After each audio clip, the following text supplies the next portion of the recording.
The second book of Moses, called Exodus, chapter 1. Now these are the names of the children of Israel which came into Egypt. Every man in his household came with Jacob: Reuben, Simeon, Levi, and Judah, Issachar, Zebulun, and Benjamin, Dan, and Naphtali, Gad, and Asher. And all the souls that came out of the lions of Jacob were 70 souls, for Joseph was in Egypt already. And Joseph died, and all his brethren, and all that generation. And the children of Israel were fruitful, and increased abundantly, and multiplied, and waxed exceedingly mighty, and the land was filled with them. Now there arose up a new king over Egypt, which knew not Joseph. And he said unto his people, Behold, the people of the children of Israel are more and mightier than we. Come on, let us deal wisely with them, lest they multiply. And it come to pass that, when there falleth out any war, they join also unto our enemies, and fight against us, and so get them up out of the land. Therefore they did set over them taskmasters, to afflict them with their burdens. And they built for Pharaoh treasure cities, Pithom and Ramses. But the more they afflicted them, the more they multiplied and grew, and they were grieved because of the children of Israel. And the Egyptians made the children of Israel to serve with rigor, and they made their lives bitter with hard bondage in mortar and in brick, and in all manner of service in the field. All their service wherein they made them serve was with rigor. And the king of Egypt spake to the Hebrew midwives, of which the name of the one was Shiphrah, and the name of the other Puah. And he said, When ye do the office of a midwife to the Hebrew women, and see them upon the stools, if it be a son, then ye shall kill him, but if it be a daughter, then she shall live. But the midwives feared God, and did not as the king of Egypt commanded them, but saved the men children alive. And the king of Egypt called for the midwives, and said unto them, Why have ye done this thing, and have saved the men children alive? And the midwives said unto Pharaoh, Because the Hebrew women are not as the Egyptian women, for they are lively, and are delivered ere the midwives come in unto them. Therefore God dealt well with the midwives, and the people multiplied, and waxed very mighty. And it came to pass, because the midwives feared God, that he made them houses. And Pharaoh charged all his people, saying, Every son that is born ye shall cast into the river, and every daughter ye shall save alive. Chapter 2. And there went a man of the house of Levi, and took to wife a daughter of Levi. And the woman conceived, and bare a son. And when she saw him that he was a goodly child, she hid him 3 months. And when she could not longer hide him, she took for him an ark of bulrushes, and daubed it with slime, and with pitch, and put the child therein. And she laid it in the flags by the river's brink. And his sister stood afar off, to wit what would be done to him. And the daughter of Pharaoh came down to wash herself at the river, and her maidens walked along by the river's side. And when she saw the ark among the flags, she sent her maid to fetch it. And when she had opened it, she saw the child, and behold, the babe wept. And she had compassion on him, and said, This is one of the Hebrews' children. Then said his sister to Pharaoh's daughter, Shall I go and call to thee a nurse of the Hebrew women, that she may nurse the child for thee? And Pharaoh's daughter said to her, Go. And the maid went and called the child's mother. And Pharaoh's daughter said unto her, Take this child away, and nurse it for me, and I will give thee thy wages. And the woman took the child, and nursed it. And the child grew, and she brought him unto Pharaoh's daughter, and he became her son. And she called his name Moses. And she said, Because I drew him out of the water. And it came to pass in those days, when Moses was grown, that he went out unto his brethren, and looked on their burdens, and he spied an Egyptian smiting an Hebrew, one of his brethren. And he looked this way and that way, and when he saw that there was no man, he slew the Egyptian, and hid him in the sand. And when he went out the second day, behold, 2 men of the Hebrews strove together. And he said to him that did the wrong, Wherefore smitest thou thy fellow? And he said, Who made thee a prince and a judge over us? Intendest thou to kill me, as thou killest the Egyptian? And Moses feared, and said, Surely this thing is known. Now when Pharaoh heard this thing, he sought to slay Moses. But Moses fled from the face of Pharaoh, and dwelt in the land of Midian, and he sat down by a well. Now the priest of Midian had 7 daughters, and they came and drew water, and filled the troughs to water their father's flock. And the shepherds came and drove them away, but Moses stood up and helped them, and watered their flock. And when they came to Reuel their father, he said, How is it that ye are come so soon today? And they said, An Egyptian delivered us out of the hand of the shepherds, and also drew water enough for us, and watered the flock. And he said unto his daughters, And where is he? Why is it that ye have left the man? Call him, that he may eat bread. And Moses was content to dwell with the man. And he gave Moses Zipporah his daughter, and she bare him a son, and he called his name Gershom, for he said, I have been a stranger in a strange land. And it came to pass in process of time that the king of Egypt died, and the children of Israel sighted by reason of the bondage, and they cried, and their cry came up unto God by reason of the bondage. And God heard their groaning, and God remembered his covenant with Abraham, with Isaac, and with Jacob. And God looked upon the children of Israel, and God had respect unto them. Chapter 3. Now Moses kept the flock of Jethro his father-in-law, the priest of Midian, and he led the flock to the backside of the desert, and came to the mountain of God, even to Horeb.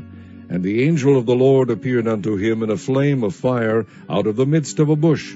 And he looked, and behold, the bush burned with fire, and the bush was not consumed. And Moses said, I will now turn aside, and see this great sight, why the bush is not burnt. And when the Lord saw that he turned aside to see, God called unto him out of the midst of the bush, and said, Moses, Moses. And he said, Here am I. And he said, Draw not nigh hither, put off thy shoes from off thy feet, for the place whereon thou standest is holy ground. Moreover he said, I am the God of thy father, the God of Abraham, the God of Isaac, and the God of Jacob. And Moses hid his face, for he was afraid to look upon God. And the Lord said, I have surely seen the affliction of my people which are in Egypt, and have heard their cry by reason of their taskmasters, for I know their sorrows. And I am come down to deliver them out of the hand of the Egyptians, and to bring them up out of that land unto a good land, and a large, unto a land flowing with milk and honey, unto the place of the Canaanites, and the Hittites, and the Amorites, and the Perizzites, and the Hivites, and the Jebusites. Now therefore, behold, the cry of the children of Israel is come unto me, and I have also seen the oppression wherewith the Egyptians oppress them. Come now therefore, and I will send thee unto Pharaoh, that thou mayest bring forth my people, the children of Israel, out of Egypt. And Moses said unto God, Who am I, that I should go unto Pharaoh, and that I should bring forth the children of Israel out of Egypt? And he said, Certainly I will be with thee, and this shall be a token unto thee, that I have sent thee. When thou hast brought forth the people out of Egypt, ye shall serve God upon this mountain. And Moses said unto God, Behold, when I come unto the children of Israel, and shall say unto them, The God of your fathers hath sent me unto you, and they shall say to me, What is his name? What shall I say unto them? And God said unto Moses, I am that I am. And he said, Thus shalt thou say unto the children of Israel, I am hath sent me unto you. And God said moreover unto Moses, Thus shalt thou say unto the children of Israel, The Lord God of your fathers, the God of Abraham, the God of Isaac, and the God of Jacob, hath sent me unto you. This is my name forever, and this is my memorial unto all generations. Go and gather the elders of Israel together, and say unto them, The Lord God of your fathers, the God of Abraham, of Isaac, and of Jacob, appeared unto me, saying, I have surely visited you, and seen that which is done to you in Egypt. And I have said, I will bring you up out of the affliction of Egypt unto the land of the Canaanites, and the Hittites, and the Amorites, and the Perizzites, and the Hivites, and the Jebusites, unto a land flowing with milk and honey. And they shall hearken to thy voice, and thou shalt come, thou and the elders of Egypt, unto the king of Egypt, and ye shall say unto him, The Lord God of the Hebrews hath met with us. And now let us go, we beseech thee, 3 days' journey into the wilderness, that we may sacrifice to the Lord our God. And I am sure that the king of Egypt will not let you go, no, not by a mighty hand. And I will stretch out my hand, and smite Egypt with all my wonders, which I will do in the midst thereof, and after that he will let you go. And I will give this people favor in the sight of the Egyptians. And it shall come to pass that when ye go, ye shall not go empty. But every woman shall borrow of her neighbor, and of her that sojourneth in her house, jewels of silver, and jewels of gold, and raiment, and ye shall put them upon your sons, and upon your daughters, and ye shall spoil the Egyptians. Chapter 4. And Moses answered and said, But behold, they will not believe me, nor hearken unto my voice, for they will say, The Lord hath not appeared unto thee. And the Lord said unto him, What is that in thine hand? And he said, A rod. And he said, Cast it on the ground. And he cast it on the ground, and it became a serpent. And Moses fled from before it. And the Lord said unto Moses, Put forth thine hand, and take it by the tail. And he put forth his hand, and caught it, and it became a rod in his hand, that they might believe that the Lord God of their fathers, the God of Abraham, the God of Isaac, and the God of Jacob, hath appeared unto thee. And the Lord said furthermore unto him, Put now thine hand into thy bosom. And he put his hand into his bosom, and when he took it out, behold, his hand was leprous as snow. And he said, Put thine hand into thy bosom again. And he put his hand into his bosom again, and plucked it out of his bosom, and behold, it was turned again as his other flesh. And it shall come to pass, if they will not believe thee, neither hearken to the voice of the first sign, that they will believe the voice of the latter sign. And it shall come to pass, if they will not believe also these two signs, neither hearken unto thy voice, that thou shalt take of the water of the river, and pour it upon the dry land. And the water which thou takest out of the river shall become blood upon the dry land. And Moses said unto the Lord, O my Lord, I am not eloquent, neither heretofore, nor since thou hast spoken unto thy servant, but I am slow of speech, and of a slow tongue. And the Lord said unto him, Who hath made man's mouth? Or who maketh the dumb, or deaf, or the seeing, or the blind? Have not I, the Lord? Now therefore go, and I will be with thy mouth, and teach thee what thou shalt say. And he said, O my Lord, send, I pray thee, by the hand of him whom thou wilt send. And the anger of the Lord was kindled against Moses, and he said, Is not Aaron the Levite thy brother? I know that he can speak well. And also, behold, he cometh forth to meet thee, and when he seeth thee, he will be glad in his heart. And thou shalt speak unto him, and put words in his mouth. And I will be with thy mouth, and with his mouth, and will teach you what ye shall do. And he shall be thy spokesman unto the people, and he shall be, even he shall be to thee instead of a mouth, and thou shalt be to him instead of God. And thou shalt take this rod in thine hand, wherewith thou shalt do signs. And Moses went and returned to Jethro his father-in-law, and said unto him, Let me go, I pray thee, and return unto my brethren which are in Egypt, and see whether they be yet alive. And Jethro said to Moses, Go in peace.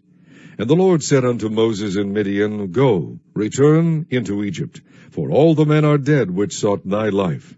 And Moses took his wife and his sons, and set them upon an ass, and he returned to the land of Egypt. And Moses took the rod of God in his hand. And the Lord said unto Moses, When thou goest to return into Egypt, see that thou do all those wonders before Pharaoh which I have put in thine hand. But I will harden his heart, that he shall not let the people go. And thou shalt say unto Pharaoh, Thus saith the Lord, Israel is my son, even my firstborn. And I say unto thee, Let my son go, that he may serve me. And if thou refuse to let him go, behold, I will slay thy son, even thy firstborn. And it came to pass by the way in the inn, that the Lord met him, and sought to kill him. Then Zipporah took a sharp stone, and cut off the foreskin of her son, and cast it at his feet, and said, Surely a bloody husband art thou to me. So he let him go. Then she said, A bloody husband thou art, because of the circumcision. And the Lord said to Aaron, Go into the wilderness to meet Moses. And he went and met him in the mount of God, and kissed him. Then Moses told Aaron all the words of the Lord who had sent him, and all the signs which he had commanded him. And Moses and Aaron went and gathered together all the elders of the children of Israel. And Aaron spake all the words which the Lord had spoken unto Moses, and did the signs in the sight of the people. And the people believed. And when they heard that the Lord had visited the children of Israel, and that he had looked upon their affliction, then they bowed their heads and worshipped. Chapter 5. And after Moses and Aaron went in and told Pharaoh, Thus saith the Lord God of Israel, Let my people go, that they may hold a feast unto me in the wilderness. And Pharaoh said, Who is the Lord, that I should obey his voice to let Israel go? I know not the Lord, neither will I let Israel go.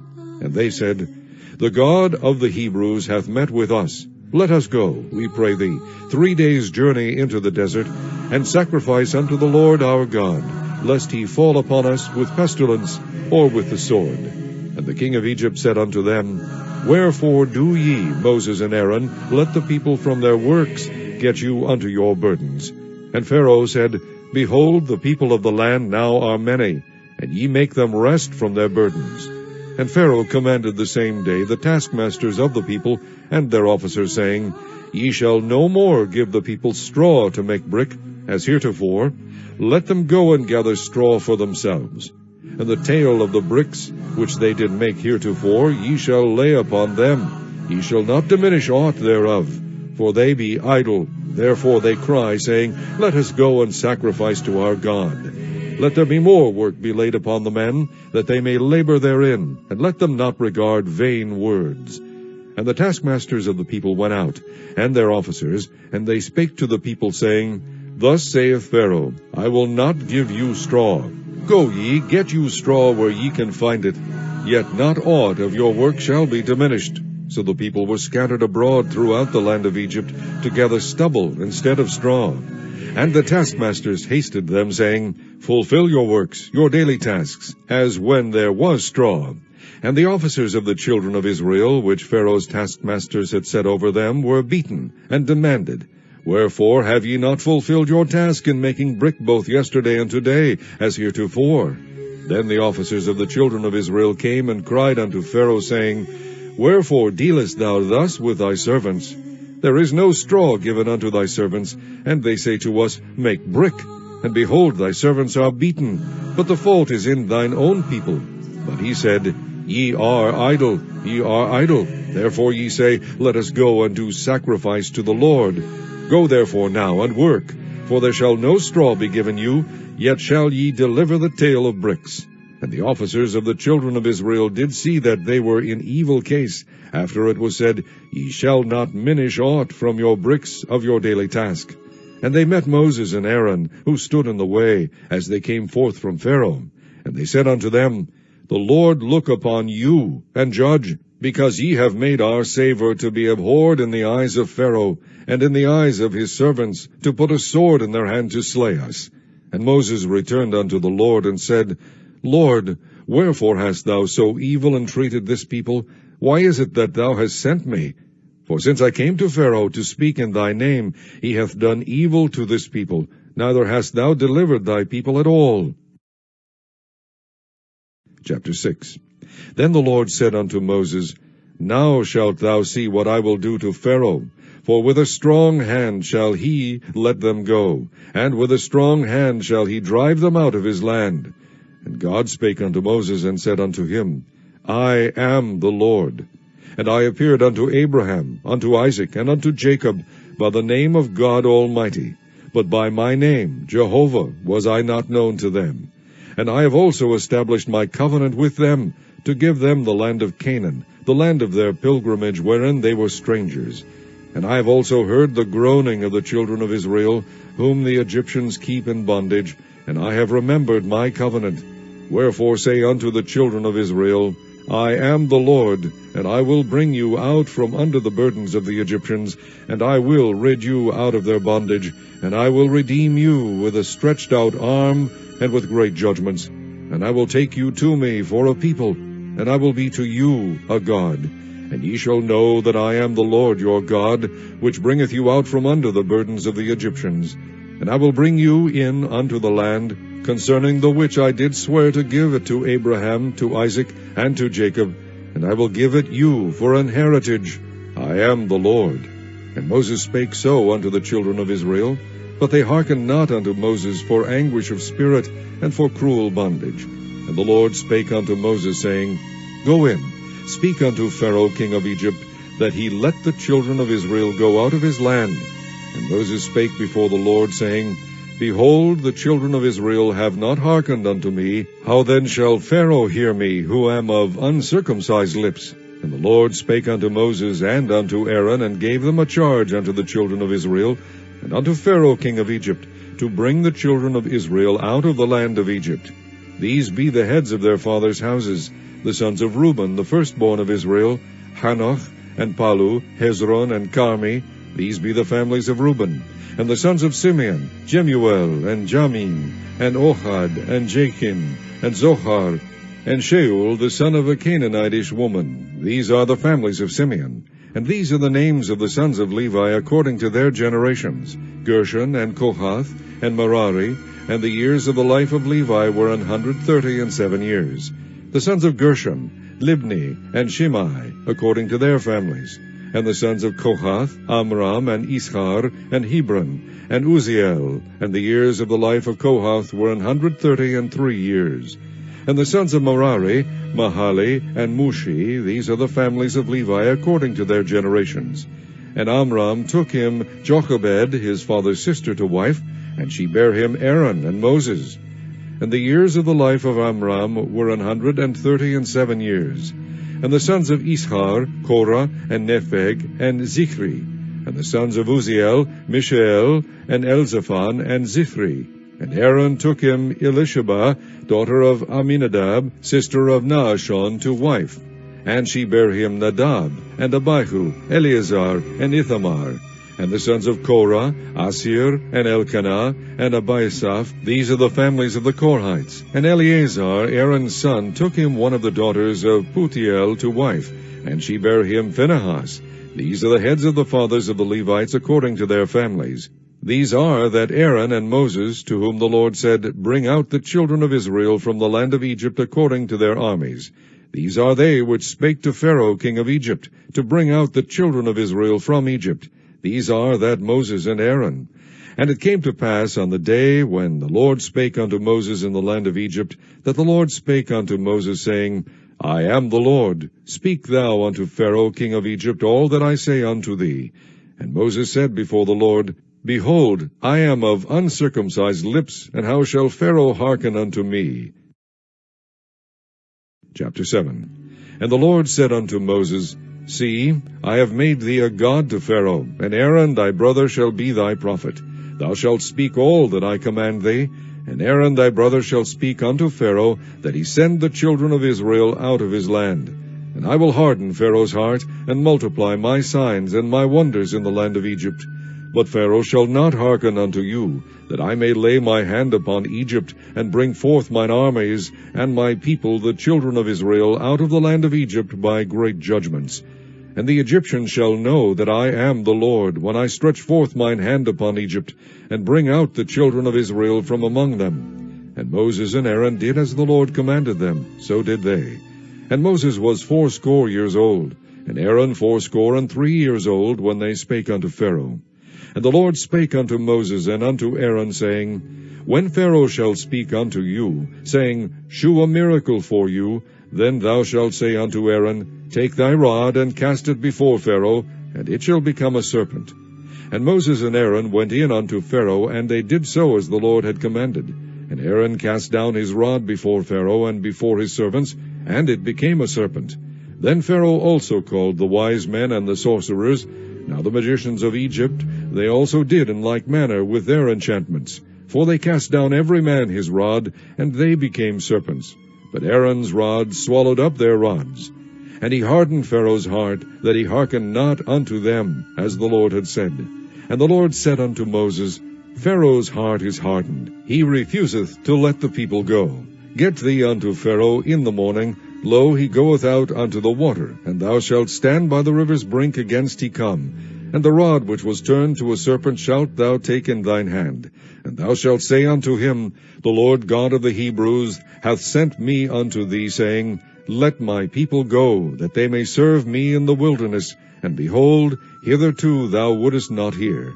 Thus saith the Lord, In this thou shalt know that I am the Lord. Behold, I will smite with the rod that is in mine hand upon the waters which are in the river, and they shall be turned to blood. And the fish that is in the river shall die, and the river shall stink, and the Egyptians shall loathe to drink of the water of the river. And the Lord spake unto Moses, Say unto Aaron, Take thy rod, and stretch out thine hand upon the waters of Egypt, upon their streams, upon their rivers, and upon their ponds, and upon all their pools of water, that they may become blood, and that there may be blood throughout all the land of Egypt, both in vessels of wood and in vessels of stone. And Moses and Aaron did so, as the Lord commanded, and he lifted up the rod, and smote the waters that were in the river, in the sight of Pharaoh, and in the sight of his servants, and all the waters that were in the river were turned to blood. And the fish that was in the river died, and the river stank, and the Egyptians could not drink of the water of the river, and there was blood throughout all the land of Egypt. And the magicians of Egypt did so with their enchantments. And Pharaoh's heart was hardened, neither did he hearken unto them, as the Lord had said. And Pharaoh turned and went into his house, neither did he set his heart to this also. And all the Egyptians digged round about the river for water to drink, for they could not drink of the water of the river. And 7 days were fulfilled after that the Lord had smitten the river. Chapter 8. And the Lord spake unto Moses, Go unto Pharaoh, and say unto him, Thus saith the Lord, Let my people go, that they may serve me. And if thou refuse to let them go, behold, I will smite all thy borders with frogs. And the river shall bring forth frogs abundantly, which shall go up and come into thine house, and into thy bedchamber, and upon thy bed, and into the house of thy servants, and upon thy people, and into thine ovens, and into thy kneading troughs. And the frogs shall come up both on thee, and upon thy people, and upon all thy servants. And the Lord spake unto Moses, Say unto Aaron, Stretch forth thine hand with thy rod over the streams, over the rivers, and over the ponds, and cause frogs to come upon the land of Egypt. And Aaron stretched out his hand over the waters of Egypt, and the frogs came up, and covered the land of Egypt. And the magicians did so with their enchantments, and brought up frogs upon the land of Egypt. Then Pharaoh called for Moses and Aaron, and said, Entreat the Lord that he may take away the frogs from me, and from my people, and I will let the people go, that they may do sacrifice unto the Lord. And Moses said unto Pharaoh, Glory over me, when shall I entreat for thee, and for thy servants, and for thy people, to destroy the frogs from thee and thy houses, that they may remain in the river only? And he said, Tomorrow. And he said, Be it according to thy word, that thou mayest know that there is none like unto the Lord our God. And the frogs shall depart from thee, and from thy houses, and from thy servants, and from thy people. They shall remain in the river only. And Moses and Aaron went out from Pharaoh, and Moses cried unto the Lord because of the frogs which he had brought against Pharaoh. And the Lord did according to the word of Moses, and the frogs died out of the houses, out of the villages, and out of the fields. And they gathered them together upon heaps, and the land stank. But when Pharaoh saw that there was respite, he hardened his heart, and hearkened not unto them, as the Lord had said. And the Lord said unto Moses, Say unto Aaron, Stretch out thy rod, and smite the dust of the land, that it may become lice throughout all the land of Egypt. And they did so. For Aaron stretched out his hand with his rod, and smote the dust of the earth, and it became lice in man and in beast. All the dust of the land became lice throughout all the land of Egypt. And the magicians did so with their enchantments to bring forth lice. But they could not. So there were lice upon man and upon beast. Then the magicians said unto Pharaoh, This is the finger of God. And Pharaoh's heart was hardened, and he hearkened not unto them, as the Lord had said. And the Lord said unto Moses, Rise up early in the morning, and stand before Pharaoh. Lo, he cometh forth to the water, and say unto him, Thus saith the Lord, Let my people go, that they may serve me.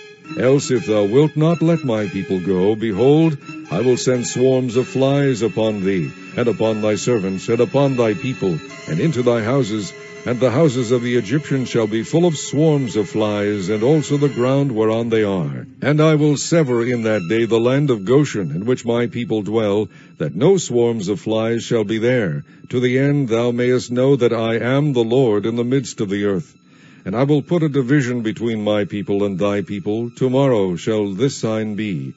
And the Lord did so, and there came a grievous swarm of flies into the house of Pharaoh, and into his servants' houses, and into all the land of Egypt. The land was corrupted by reason of the swarm of flies.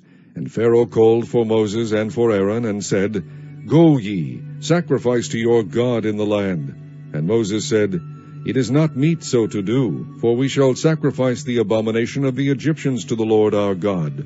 Lo, shall we sacrifice the abomination of the Egyptians before their eyes, and will they not stone us? We will go 3 days' journey into the wilderness, and sacrifice to the Lord our God, as he shall command us. And Pharaoh said, I will let you go, that ye may sacrifice to the Lord your God in the wilderness. Only ye shall not go very far away, entreat for me. And Moses said, Behold, I go out from thee, and I will entreat the Lord that the swarms of flies may depart from Pharaoh, from his servants, and from his people tomorrow. But let not Pharaoh deal deceitfully any more in not letting the people go to sacrifice to the Lord. And Moses went out from Pharaoh, and entreated the Lord. And the Lord did according to the word of Moses, and he removed the swarms of flies from Pharaoh, from his servants, and from his people. There remained not one. And Pharaoh hardened his heart at this time also, neither would he let the people go. Chapter 9.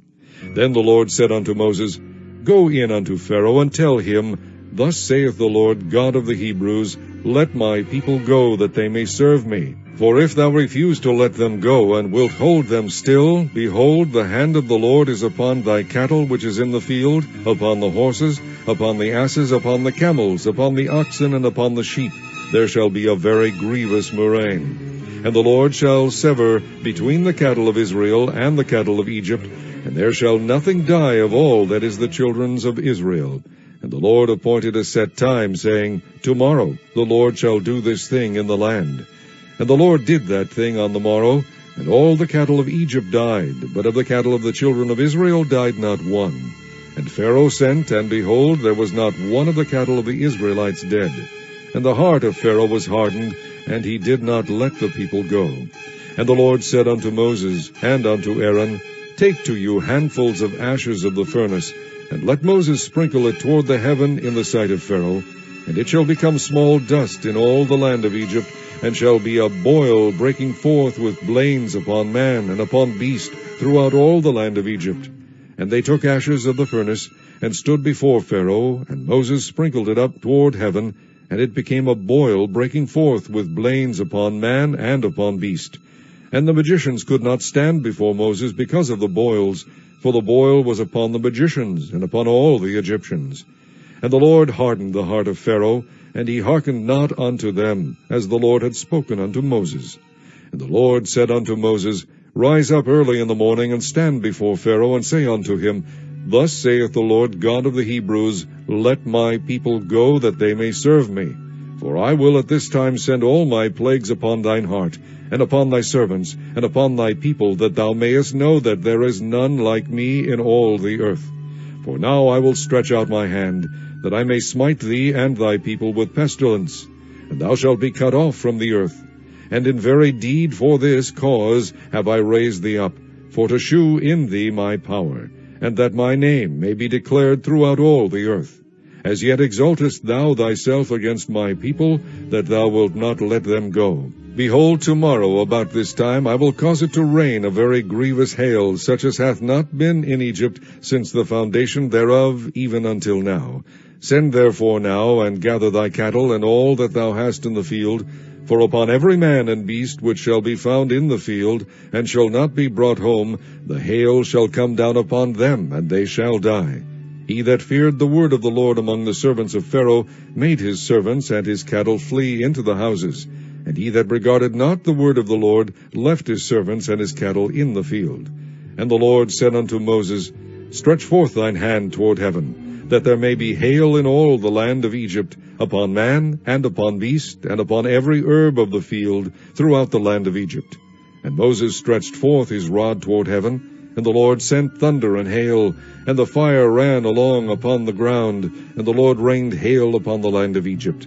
So there was hail, and fire mingled with the hail, very grievous, such as there was none like it in all the land of Egypt since it became a nation. And the hail smote throughout all the land of Egypt all that was in the field, both man and beast.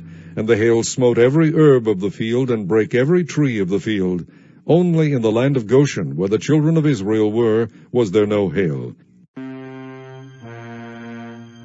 And Pharaoh sent and called for Moses and Aaron, and said unto them, I have sinned this time. The Lord is righteous, and I and my people are wicked. Entreat the Lord, for it is enough, that there be no more mighty thunderings and hail, and I will let you go, and ye shall stay no longer.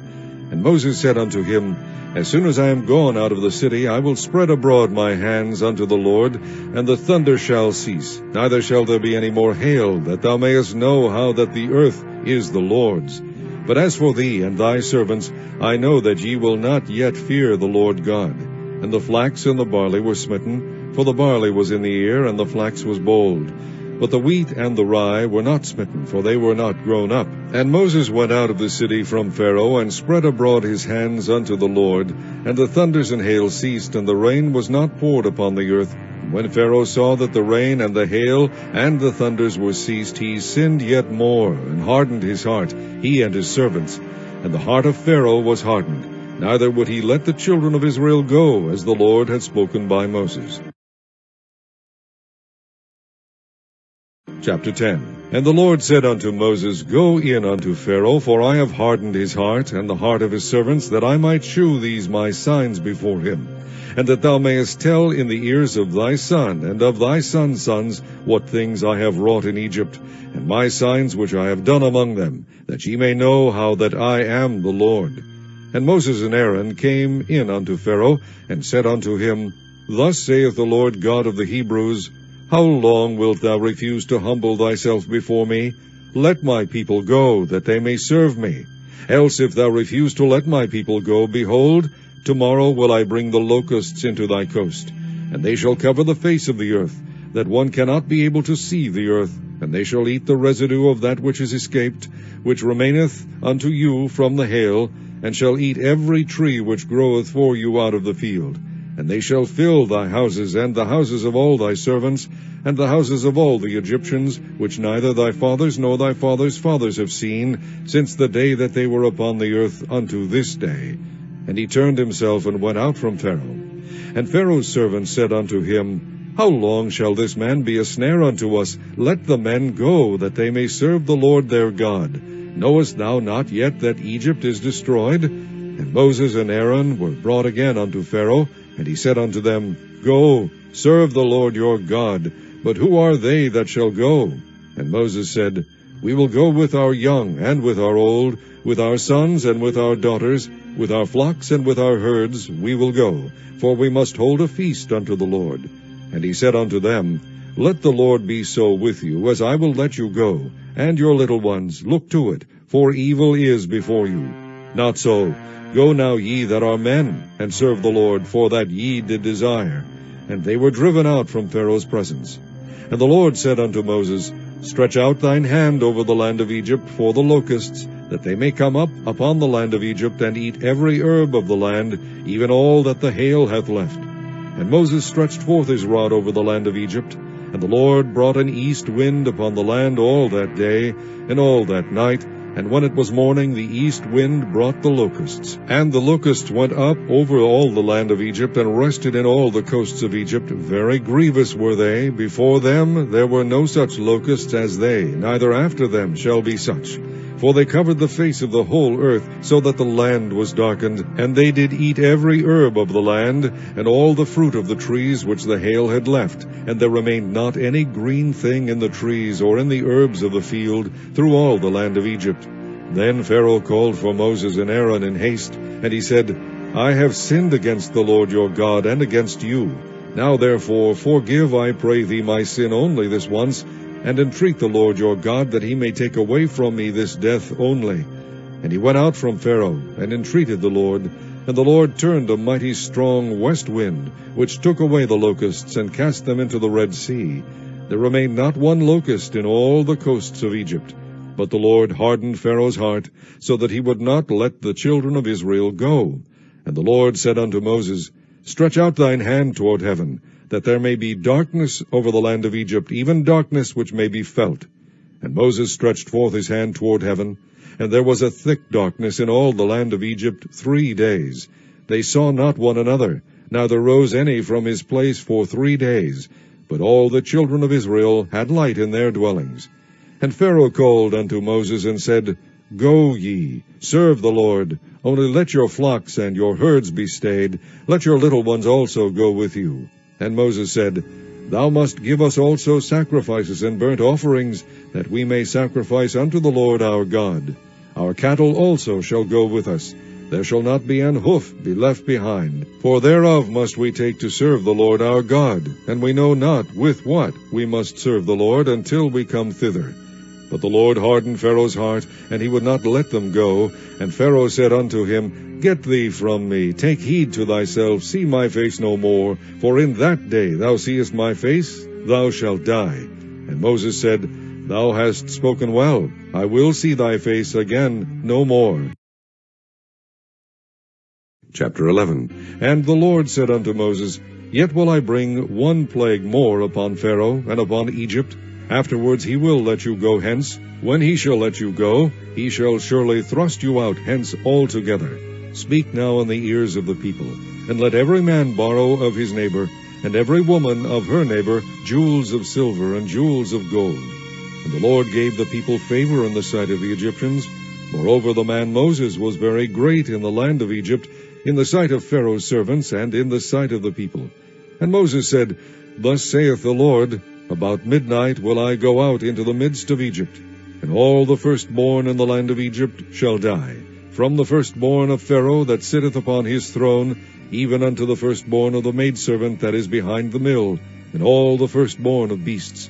And there shall be a great cry throughout all the land of Egypt, such as there was none like it, nor shall be like it any more. But against any of the children of Israel shall not a dog move his tongue, against man or beast, that ye may know how that the Lord doth put a difference between the Egyptians and Israel. And all these thy servants shall come down unto me, and bow down themselves unto me, saying, Get thee out, and all the people that follow thee. And after that I will go out. And he went out from Pharaoh in a great anger. And the Lord said unto Moses, Pharaoh shall not hearken unto you, that my wonders may be multiplied in the land of Egypt. And Moses and Aaron did all these wonders before Pharaoh, and the Lord hardened Pharaoh's heart, so that he would not let the children of Israel go out of his land. Chapter 12. And the Lord spake unto Moses and Aaron in the land of Egypt, saying, This month shall be unto you the beginning of months. It shall be the first month of the year to you. Speak ye unto all the congregation of Israel, saying, In the 10th day of this month they shall take to them every man a lamb, according to the house of their fathers, a lamb for an house. And if the household be too little for the lamb, let him and his neighbor next unto his house take it according to the number of the souls. Every man according to his eating shall make your count for the lamb. Your lamb shall be without blemish. A male of the first year, ye shall take it out from the sheep or from the goats, and ye shall keep it up until the 14th day of the same month. And the whole assembly of the congregation of Israel shall kill it in the evening. And they shall take of the blood, and strike it on the 2 side posts, and on the upper door post of the houses wherein they shall eat it. And they shall eat the flesh in that night, roast with fire, and unleavened bread, and with bitter herbs they shall eat it. Eat not of it raw, nor sodden at all with water, but roast with fire, his head with his legs, and with the purtenance thereof. And ye shall let nothing of it remain until the morning, and that which remaineth of it until the morning ye shall burn with fire. And thus shall ye eat of it, with your loins girded, your shoes on your feet, and your staff in your hand, and ye shall eat it in haste. It is the Lord's Passover, for I will pass through the land of Egypt this night, and will smite all the firstborn in the land of Egypt, both man and beast, and against all the gods of Egypt I will execute judgment. I am the Lord. And the blood shall be to you for a token upon the houses where ye are. And when I see the blood, I will pass over you, and the plague shall not be upon you to destroy you, when I smite the land of Egypt. And this day shall be unto you for a memorial, and ye shall keep it a feast to the Lord throughout your generations. Ye shall keep it a feast by an ordinance forever. 7 days shall ye eat unleavened bread. Even the first day ye shall put away leaven out of your houses.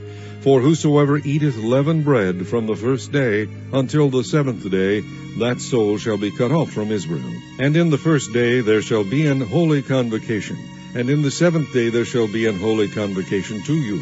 No manner of work shall be done in them, save that which every man must eat. that only may be done of you.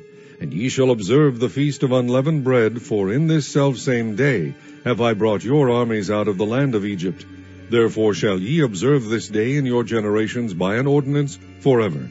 In the 1st month, on the 14th day of the month at even, ye shall eat unleavened bread, until the 21st day of the month at even. 7 days shall there be no leaven found in your houses. For whosoever eateth that which is leavened, even that soul shall be cut off from the congregation of Israel, whether he be a stranger or born in the land. Ye shall eat nothing leavened. In all your habitations shall ye eat unleavened bread. Then Moses called for all the elders of Israel, and said unto them, Draw out, and take you a lamb according to your families, and kill the Passover. And ye shall take a bunch of hyssop, and dip it in the blood that is in the basin, and strike the lintel and the 2 side posts with the blood that is in the basin. And none of you shall go out at the door of his house until the morning. For the Lord will pass through to smite the Egyptians. And when he seeth the blood upon the lintel and on the 2 side posts, the Lord will pass over the door, and will not suffer the destroyer to come in unto your houses to smite you. And ye shall observe this thing for an ordinance to thee and to thy sons forever. And it shall come to pass, when ye be come to the land which the Lord will give you, according as he hath promised, that ye shall keep this service. And it shall come to pass, when your children shall say unto you, What mean ye by this service? That ye shall say, It is the sacrifice of the Lord's Passover, who passed over the houses of the children of Israel in Egypt, when he smote the Egyptians and delivered our houses. And the people bowed the head and worshipped. And the children of Israel went away and did as the Lord had commanded Moses and Aaron, so did they. And it came to pass that at midnight the Lord smote all the firstborn in the land of Egypt, from the firstborn of Pharaoh that sat on his throne, unto the firstborn of the captive that was in the dungeon, and all the firstborn of cattle. And Pharaoh rose up in the night, he and all his servants and all the Egyptians, and there was a great cry in Egypt, for there was not a house where there was not one dead. And he called for Moses and Aaron by night, and said, Rise up, and get you forth from among my people, both ye and the children of Israel, and go, serve the Lord, as ye have said. Also take your flocks and your herds, as ye have said, and be gone, and bless me also. And the Egyptians were urgent upon the people, that they might send them out of the land in haste, for they said, We be all dead men. And the people took their dough before it was leavened, their kneading troughs being bound up in their clothes upon their shoulders. And the children of Israel did according to the word of Moses, and they borrowed of the Egyptians jewels of silver and jewels of gold and raiment. And the Lord gave the people favor in the sight of the Egyptians, so that they lent unto them such things as they required. And they spoiled the Egyptians. And the children of Israel journeyed from Ramses to Succoth, about 600,000 on foot that were men, beside children. And a mixed multitude went up also with them, and flocks and herds, even very much cattle. And they baked unleavened cakes of the dough which they brought forth out of Egypt, for it was not leavened, because they were thrust out of Egypt, and could not tarry, neither had they prepared for themselves any victual. Now the sojourning of the children of Israel who dwelt in Egypt was 430 years. And it came to pass at the end of the 430 years, even the selfsame day it came to pass, that all the hosts of the Lord went out from the land of Egypt. It is a night to be much observed unto the Lord for bringing them out from the land of Egypt. This is that night of the Lord to be observed of all the children of Israel in their generations. And the Lord said unto Moses and Aaron, This is the ordinance of the Passover. There shall no stranger eat thereof, but every man's servant that is bought for money, when thou hast circumcised him, then shall he eat thereof. A foreigner and an hired servant shall not eat thereof. In one house shall it be eaten. Thou shalt not carry forth aught of the flesh abroad out of the house, neither shall ye break a bone thereof. All the congregation of Israel shall keep it. And when a stranger shall sojourn with thee, and will keep the Passover to the Lord, let all his males be circumcised, and then let him come near and keep it. And he shall be as one that is born in the land, for no uncircumcised person shall eat thereof. One law shall be to him that is homeborn, and unto the stranger that sojourneth among you. Thus did all the children of Israel, as the Lord commanded Moses and Aaron, so did they. And it came to pass, the selfsame day, that the Lord did bring the children of Israel out of the land of Egypt by their armies. Chapter 13. And the Lord spake unto Moses, saying, Sanctify unto me all the firstborn, whatsoever openeth the womb among the children of Israel, both of man and of beast, it is mine. And Moses said unto the people, Remember this day, in which ye came out from Egypt, out of the house of bondage. For by strength of hand the Lord brought you out from this place. There shall no leavened bread be eaten. This day came ye out in the month Abib. And it shall be, when the Lord shall bring thee into the land of the Canaanites, and the Hittites, and the Amorites, and the Hivites, and the Jebusites, which he sware unto thy fathers to give thee, a land flowing with milk and honey, that thou shalt keep this service in this month. 7 days thou shalt eat unleavened bread, and in the 7th day shall be a feast to the Lord. Unleavened bread shall be eaten 7 days, and there shall no leavened bread be seen with thee, neither shall there be leaven seen with thee in all thy quarters. And thou shalt shew thy son in that day, saying, This is done because of that which the Lord did unto me when I came forth out of Egypt. And it shall be for a sign unto thee upon thine hand, and for a memorial between thine eyes, that the Lord's law may be in thy mouth. For with a strong hand hath the Lord brought thee out of Egypt. Thou shalt therefore keep this ordinance in his season from year to year. And it shall be, when the Lord shall bring thee into the land of the Canaanites, as he sware unto thee and to thy fathers, and shall give it thee, that thou shalt set apart unto the Lord all that openeth the matrix, and every firstling that cometh of a beast which thou hast. The male shall be the Lord's. And every firstling of an ass thou shalt redeem with a lamb. And if thou wilt not redeem it, then thou shalt break his neck, and all the firstborn of man among thy children shalt thou redeem. And it shall be, when thy son asketh thee in time to come, saying, What is this? That thou shalt say unto him, By strength of hand the Lord brought us out from Egypt, from the house of bondage. And it came to pass, when Pharaoh would hardly let us go, that the Lord slew all the firstborn in the land of Egypt, both the firstborn of man and the firstborn of beast. Therefore I sacrifice to the Lord all that openeth the matrix, being males, but all the firstborn of my children I redeem. And it shall be for a token upon thine hand, and for frontlets between thine eyes, for by strength of hand the Lord brought us forth out of Egypt. And it came to pass, when Pharaoh had let the people go, that God led them not through the way of the land of the Philistines, although that was near. For God said, Lest peradventure the people repent when they see war, and they return to Egypt. But God led the people about through the way of the wilderness of the Red Sea. And the children of Israel went up harnessed out of the land of Egypt.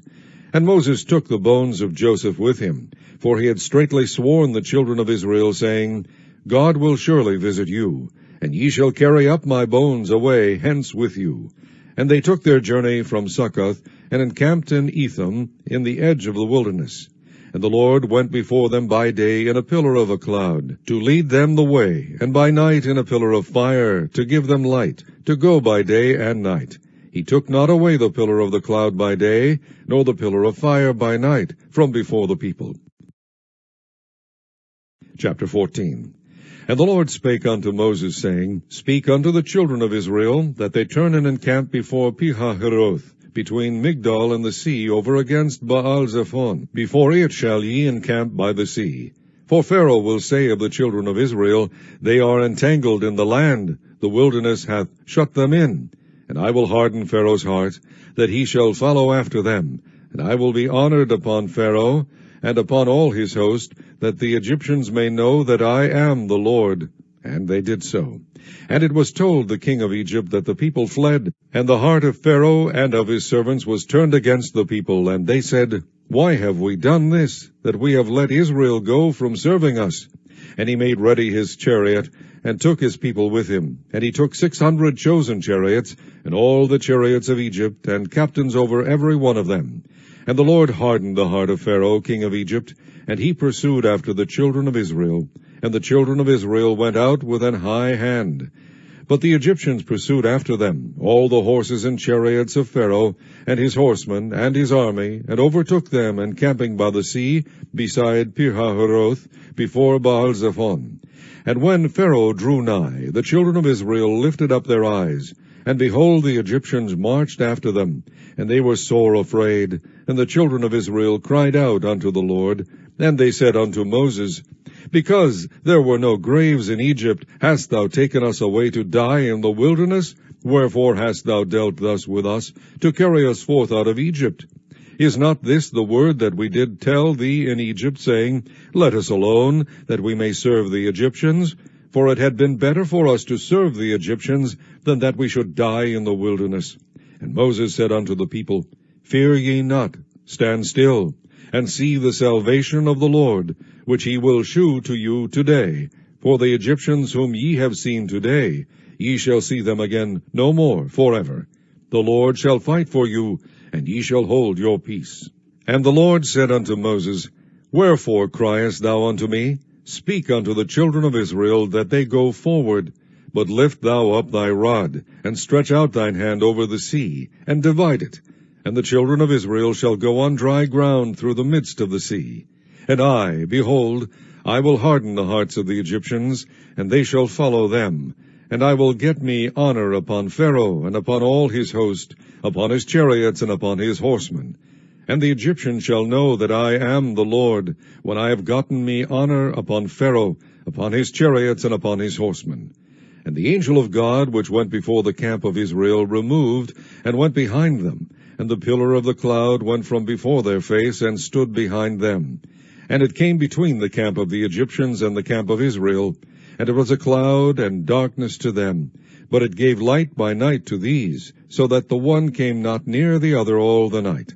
And Moses stretched out his hand over the sea, and the Lord caused the sea to go back by a strong east wind all that night, and made the sea dry land, and the waters were divided. And the children of Israel went into the midst of the sea upon the dry ground, and the waters were a wall unto them on their right hand and on their left.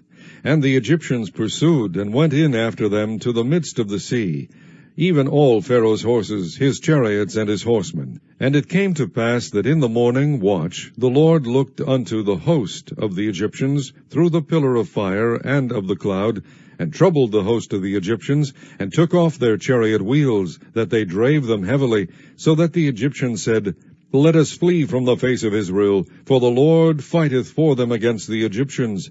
And the Lord said unto Moses, Stretch out thine hand over the sea, that the waters may come again upon the Egyptians, upon their chariots, and upon their horsemen. And Moses stretched forth his hand over the sea, and the sea returned to his strength when the morning appeared, and the Egyptians fled against it, and the Lord overthrew the Egyptians in the midst of the sea. And the waters returned, and covered the chariots and the horsemen, and all the host of Pharaoh that came into the sea after them. There remained not so much as one of them. But the children of Israel walked upon dry land in the midst of the sea, and the waters were a wall unto them on their right hand and on their left. Thus the Lord saved Israel that day out of the hand of the Egyptians, and Israel saw the Egyptians dead upon the seashore. And Israel saw that great work which the Lord did upon the Egyptians, and the people feared the Lord, and believed the Lord and his servant Moses. Chapter 15. Then sang Moses and the children of Israel this song unto the Lord, and spake, saying, I will sing unto the Lord, for he hath triumphed gloriously. The horse and his rider hath he thrown into the sea. The Lord is my strength and song, and he is become my salvation. He is my God, and I will prepare him an habitation, my father's God, and I will exalt him. The Lord is a man of war, the Lord is his name. Pharaoh's chariots and his host hath he cast into the sea. His chosen captains also are drowned in the Red Sea. The depths have covered them. They sank into the bottom as a stone. Thy right hand, O Lord, is become glorious in power. Thy right hand, O Lord, hath dashed in pieces the enemy. And in the greatness of thine excellency thou hast overthrown them that rose up against thee. Thou sentest forth thy wrath, which consumed them as stubble. And with the blast of thy nostrils the waters were gathered together. The floods stood upright as an heap, and the depths were congealed in the heart of the sea. The enemy said, I will pursue, I will overtake, I will divide the spoil. My lust shall be satisfied upon them. I will draw my sword, my hand shall destroy them. Thou didst blow with thy wind, the sea covered them. They sank as lead in the mighty waters. Who is like unto thee, O Lord, among the gods? Who is like thee, glorious in holiness, fearful in praises, doing wonders? Thou stretched out thy right hand, the earth swallowed them. Thou in thy mercy hast led forth the people which thou hast redeemed. Thou hast guided them in thy strength unto thy holy habitation. The people shall hear and be afraid. Sorrow shall take hold on the inhabitants of Palestina. Then the dukes of Edom shall be amazed. The mighty men of Moab, trembling, shall take hold upon them. All the inhabitants of Canaan shall melt away. Fear and dread shall fall upon them. By the greatness of thine arm they shall be as still as a stone, till thy people pass over, O Lord, till the people pass over which thou hast purchased. Thou shalt bring them in, and plant them in the mountain of thine inheritance, in the place, O Lord, which thou hast made for thee to dwell in the sanctuary, O Lord, which thy hands have established. The Lord shall reign forever and ever. For the horse of Pharaoh went in with his chariots and with his horsemen into the sea, and the Lord brought again the waters of the sea upon them. But the children of Israel went on dry land in the midst of the sea. And Miriam the prophetess, the sister of Aaron, took a timbrel in her hand, and all the women went out after her with timbrels and with dances. And Miriam answered them, Sing ye to the Lord, for he hath triumphed gloriously. The horse and his rider hath he thrown into the sea. So Moses brought Israel from the Red Sea, and they went out into the wilderness of Shur. And they went 3 days in the wilderness, and found no water. And when they came to Marah, they could not drink of the waters of Marah, for they were bitter. Therefore the name of it was called Marah. And the people murmured against Moses, saying, What shall we drink? And he cried unto the Lord, and the Lord shewed him a tree, which when he had cast into the waters were made sweet. There he made for them a statute and an ordinance, and there he proved them, and said, If thou wilt diligently hearken to the voice of the Lord thy God, and wilt do that which is right in his sight, and wilt give ear to his commandments, and keep all his statutes, I will put none of these diseases upon thee, which I have brought upon the Egyptians, for I am the Lord that healeth thee. And they came to Elim, where were 12 wells of water, and 70 palm trees, and they encamped there by the waters. Chapter 16. And they took their journey from Elim, and all the congregation of the children of Israel came unto the wilderness of Sin, which is between Elim and Sinai, on the 15th day of the 2nd month after their departing out of the land of Egypt. And the whole congregation of the children of Israel murmured against Moses and Aaron in the wilderness. And the children of Israel said unto them, Would to God we had died by the hand of the Lord in the land of Egypt, when we sat by the flesh pots, and when we did eat bread to the full. For ye have brought us forth into this wilderness to kill this whole assembly with hunger. Then said the Lord unto Moses, Behold, I will rain bread from heaven for you, and the people shall go out and gather a certain rate every day, that I may prove them whether they will walk in my law or no. And it shall come to pass that on the 6th day they shall prepare that which they bring in, and it shall be twice as much as they gather daily. And Moses and Aaron said unto all the children of Israel, At even, then ye shall know that the Lord hath brought you out from the land of Egypt. And in the morning, then ye shall see the glory of the Lord, for that he heareth your murmurings against the Lord. And what are we, that ye murmur against us? And Moses said, This shall be, when the Lord shall give you in the evening flesh to eat, and in the morning bread to the full, for that the Lord heareth your murmurings which ye murmur against him. And what are we? Your murmurings are not against us, but against the Lord. And Moses spake unto Aaron, Say unto all the congregation of the children of Israel, Come near before the Lord, for he hath heard your murmurings. And it came to pass, as Aaron spake unto the whole congregation of the children of Israel, that they looked toward the wilderness, and behold, the glory of the Lord appeared in the cloud. And the Lord spake unto Moses, saying, I have heard the murmurings of the children of Israel. Speak unto them, saying, At even ye shall eat flesh, and in the morning ye shall be filled with bread, and ye shall know that I am the Lord your God. And it came to pass that at even the quails came up, and covered the camp, and in the morning the dew lay around about the host. And when the dew that lay was gone up, behold, upon the face of the wilderness there lay a small round thing, as small as the hoarfrost on the ground. And when the children of Israel saw it, they said one to another, It is manna, for they wist not what it was. And Moses said unto them, This is the bread which the Lord hath given you to eat. This is the thing which the Lord hath commanded. Gather of it every man according to his eating, an omer for every man, according to the number of your persons. Take ye every man for them which are in his tents. And the children of Israel did so, and gathered, some more, some less. And when they did meet it with an omer, he that gathered much had nothing over, and he that gathered little had no lack. They gathered every man according to his eating. And Moses said, Let no man leave of it till the morning.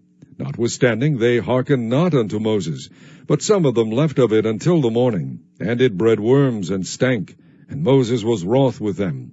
And they gathered it every morning, every man according to his eating, and when the sun waxed hot, it melted. And it came to pass that on the 6th day they gathered twice as much bread, 2 omers, for one man. And all the rulers of the congregation came and told Moses. And he said unto them, This is that which the Lord hath said, Tomorrow is the rest of the holy Sabbath unto the Lord. Bake that which ye will bake today, and seethe that ye will seethe, and that which remaineth over lay up for you to be kept until the morning. And they laid it up till the morning, as Moses bade, and it did not stink, neither was there any worm therein. And Moses said, Eat that today, for today is a Sabbath unto the Lord. Today ye shall not find it in the field.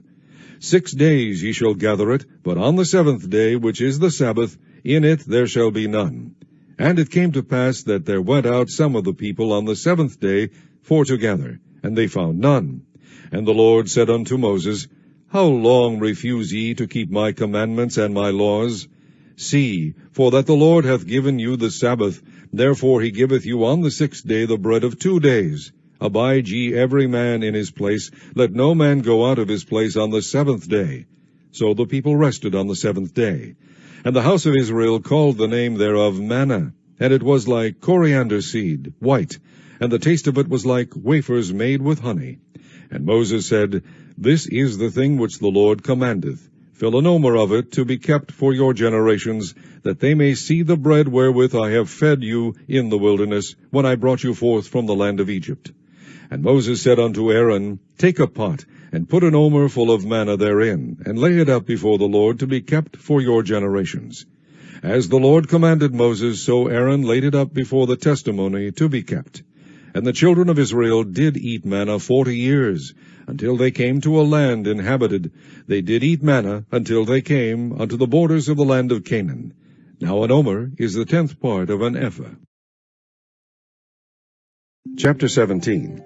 And all the congregation of the children of Israel journeyed from the wilderness of Sin after their journeys, according to the commandment of the Lord, and pitched in Rephidim, and there was no water for the people to drink. Wherefore the people did chide with Moses, and said, Give us water that we may drink. And Moses said unto them, Why chide ye with me? Wherefore do ye tempt the Lord? And the people thirsted there for water. And the people murmured against Moses, and said, Wherefore is this that thou hast brought us up out of Egypt, to kill us and our children and our cattle with thirst? And Moses cried unto the Lord, saying, What shall I do unto this people? They be almost ready to stone me. And the Lord said unto Moses, Go on before the people, and take with thee of the elders of Israel, and thy rod wherewith thou smotest the river, take in thine hand, and go. Behold, I will stand before thee there upon the rock in Horeb, and thou shalt smite the rock, and there shall come water out of it, that the people may drink. And Moses did so in the sight of the elders of Israel. And he called the name of the place Massah and Meribah, because of the chiding of the children of Israel, and because they tempted the Lord, saying, Is the Lord among us or not? Then came Amalek, and fought with Israel in Rephidim. And Moses said unto Joshua, Choose us out men, and go out, fight with Amalek tomorrow. I will stand on the top of the hill with the rod of God in mine hand. So Joshua did as Moses had said to him, and fought with Amalek. And Moses, Aaron, and Hur went up to the top of the hill. And it came to pass, when Moses held up his hand, that Israel prevailed. And when he let down his hand, Amalek prevailed. But Moses' hands were heavy, and they took a stone, and put it under him, and he sat thereon. And Aaron and Hur stayed up his hands, the one on the one side, and the other on the other side, and his hands were steady until the going down of the sun. And Joshua discomfited Amalek and his people with the edge of the sword. And the Lord said unto Moses, Write this for a memorial in a book, and rehearse it in the ears of Joshua, for I will utterly put out the remembrance of Amalek from under heaven. And Moses built an altar, and called the name of it Jehovah Nissi. For he said, Because the Lord has sworn that the Lord will have war with Amalek from generation to generation. Chapter 18. When Jethro, the priest of Midian, Moses' father-in-law, heard of all that God had done for Moses and for Israel his people, and that the Lord had brought Israel out of Egypt, then Jethro, Moses' father-in-law, took up Zipporah, Moses' wife, after he had sent her back, and her 2 sons, of which the name of the one was Gershom, for he said, I have been an alien in a strange land. And the same of the other was Eleazar, for the God of my father, said he, was mine help, and delivered me from the sword of Pharaoh. And Jethro, Moses' father-in-law, came with his sons and his wife unto Moses into the wilderness, where he encamped at the mount of God. And he said unto Moses, I, thy father-in-law Jethro, am come unto thee, and thy wife, and her 2 sons with her. And Moses went out to meet his father-in-law, and did obeisance, and kissed him, and they asked each other of their welfare, and they came into the tent.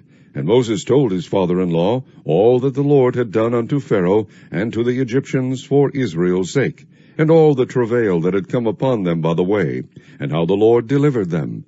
And Jethro rejoiced for all the goodness which the Lord had done to Israel, whom he had delivered out of the hand of the Egyptians. And Jethro said, Blessed be the Lord, who hath delivered you out of the hand of the Egyptians, and out of the hand of Pharaoh, who hath delivered the people from under the hand of the Egyptians. Now I know that the Lord is greater than all gods, for in the thing wherein they dealt proudly he was above them. And Jethro, Moses' father-in-law, took a burnt offering and sacrifices for God, and Aaron came, and all the elders of Israel, to eat bread with Moses' father-in-law before God. And it came to pass on the morrow that Moses sat to judge the people, and the people stood by Moses from the morning unto the evening. And when Moses' father-in-law saw all that he did to the people, he said, What is this thing that thou doest to the people? Why sittest thou thyself alone, and all the people stand by thee from morning unto even? And Moses said unto his father-in-law, Because the people come unto me to inquire of God. When they have a matter, they come unto me, and I judge between one and another, and I do make them know the statutes of God and his laws. And Moses' father-in-law said unto him, The thing that thou doest is not good. Thou wilt surely wear away, both thou and this people that is with thee, for this thing is too heavy for thee. Thou art not able to perform it thyself alone. Hearken now unto my voice. I will give thee counsel, and God shall be with thee. Be thou for the people to Godward, that thou mayest bring the causes unto God. And thou shalt teach them ordinances and laws, and shalt shew them the way wherein they must walk, and the work that they must do. Moreover, thou shalt provide out of all the people able men, such as fear God, men of truth, hating covetousness, and place such over them, to be rulers of thousands, and rulers of hundreds, rulers of 50s, and rulers of 10s. And let them judge the people at all seasons.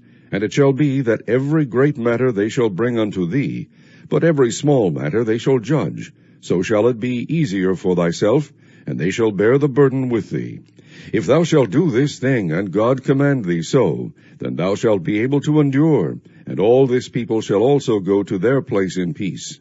So Moses hearkened to the voice of his father-in-law, and did all that he had said. And Moses chose able men out of all Israel, and made them heads over the people, rulers of thousands, rulers of hundreds, rulers of 50s, and rulers of 10s.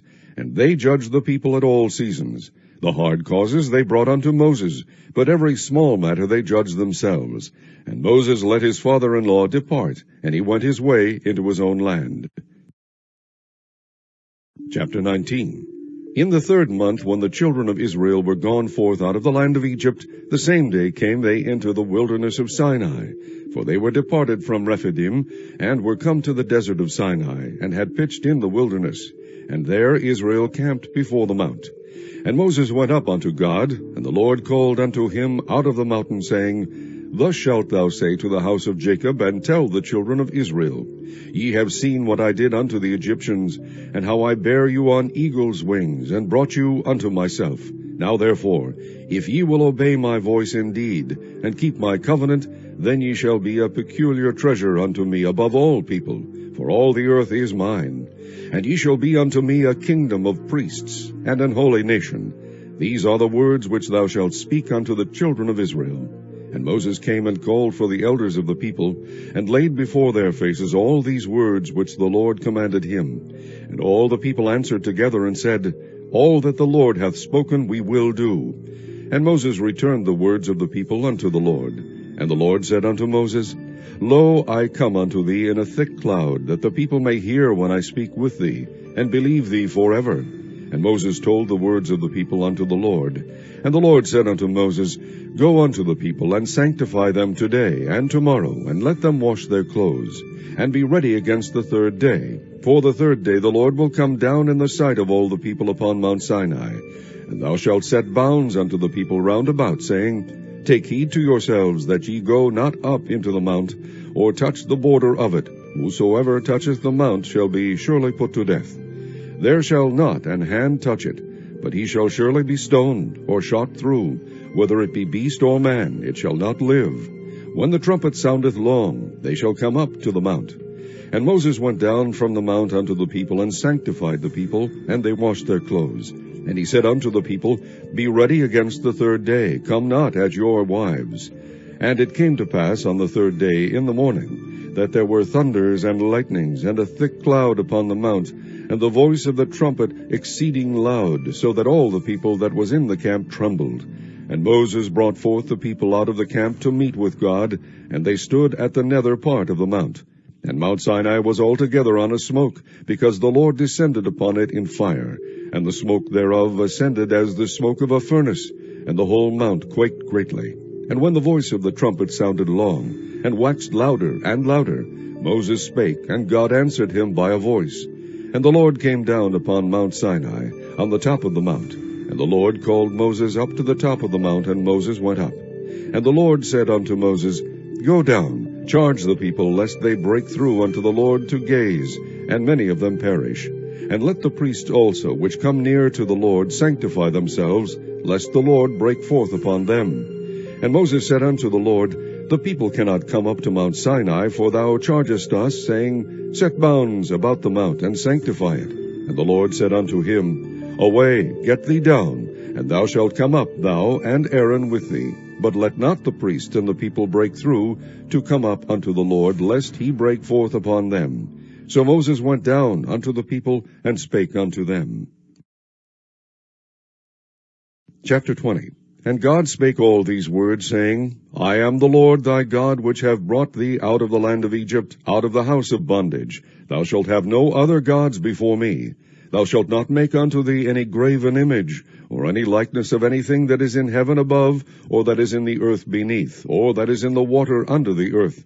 Thou shalt not bow down thyself to them, nor serve them. For I, the Lord thy God, am a jealous God, visiting the iniquity of the fathers upon the children unto the third and fourth generation of them that hate me, and shewing mercy unto thousands of them that love me, and keep my commandments. Thou shalt not take the name of the Lord thy God in vain, for the Lord will not hold him guiltless that taketh his name in vain. Remember the Sabbath day, to keep it holy. 6 days shalt thou labor, and do all thy work. But the seventh day is the Sabbath of the Lord thy God. In it thou shalt not do any work, thou, nor thy son, nor thy daughter, thy manservant, nor thy maidservant, nor thy cattle, nor thy stranger that is within thy gates. For in 6 days the Lord made heaven and earth, the sea, and all that in them is, and rested the seventh day. Wherefore the Lord blessed the Sabbath day, and hallowed it. Honor thy father and thy mother, that thy days may be long upon the land which the Lord thy God giveth thee. Thou shalt not kill. Thou shalt not commit adultery. Thou shalt not steal. Thou shalt not bear false witness against thy neighbor. Thou shalt not covet thy neighbor's house. Thou shalt not covet thy neighbor's wife, nor his manservant, nor his maidservant, nor his ox, nor his ass, nor anything that is thy neighbor's. And all the people saw the thunderings, and the lightnings, and the noise of the trumpet, and the mountain smoking. And when the people saw it, they removed, and stood afar off. And they said unto Moses, Speak thou with us, and we will hear. But let not God speak with us, lest we die. And Moses said unto the people, Fear not, For God is come to prove you, and that his fear may be before your faces, that ye sin not. And the people stood afar off, and Moses drew near unto the thick darkness where God was.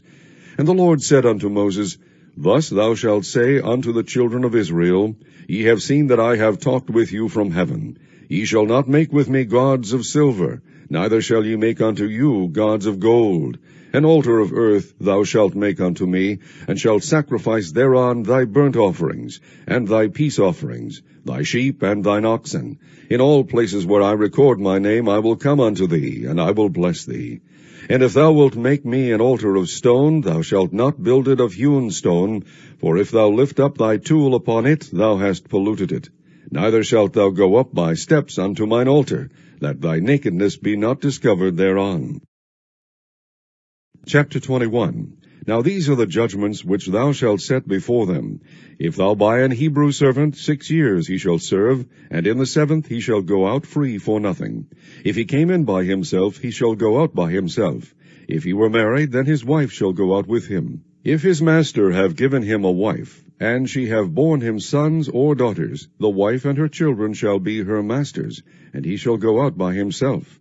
And if the servant shall plainly say, I love my master, my wife, and my children, I will not go out free, then his master shall bring him unto the judges. He shall also bring him to the door, or unto the door post.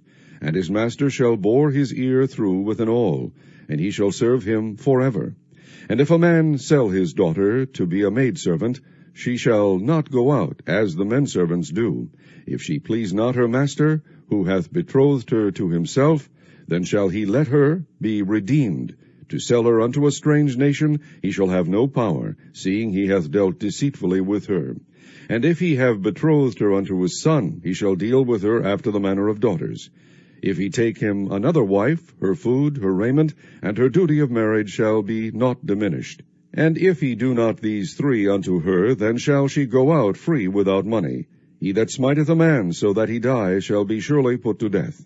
And if a man lie not in wait, but God deliver him into his hand, then I will appoint thee a place whither he shall flee. But if a man come presumptuously upon his neighbor to slay him with guile, thou shalt take him from mine altar, that he may die. And he that smiteth his father or his mother shall be surely put to death. And he that stealeth a man and selleth him, or if he be found in his hand, he shall surely be put to death. And he that curseth his father or his mother shall surely be put to death. And if men strive together, and one smite another with a stone or with his fist, and he die not, but keepeth his bed, if he rise again and walk abroad upon his staff, then shall he that smote him be quit.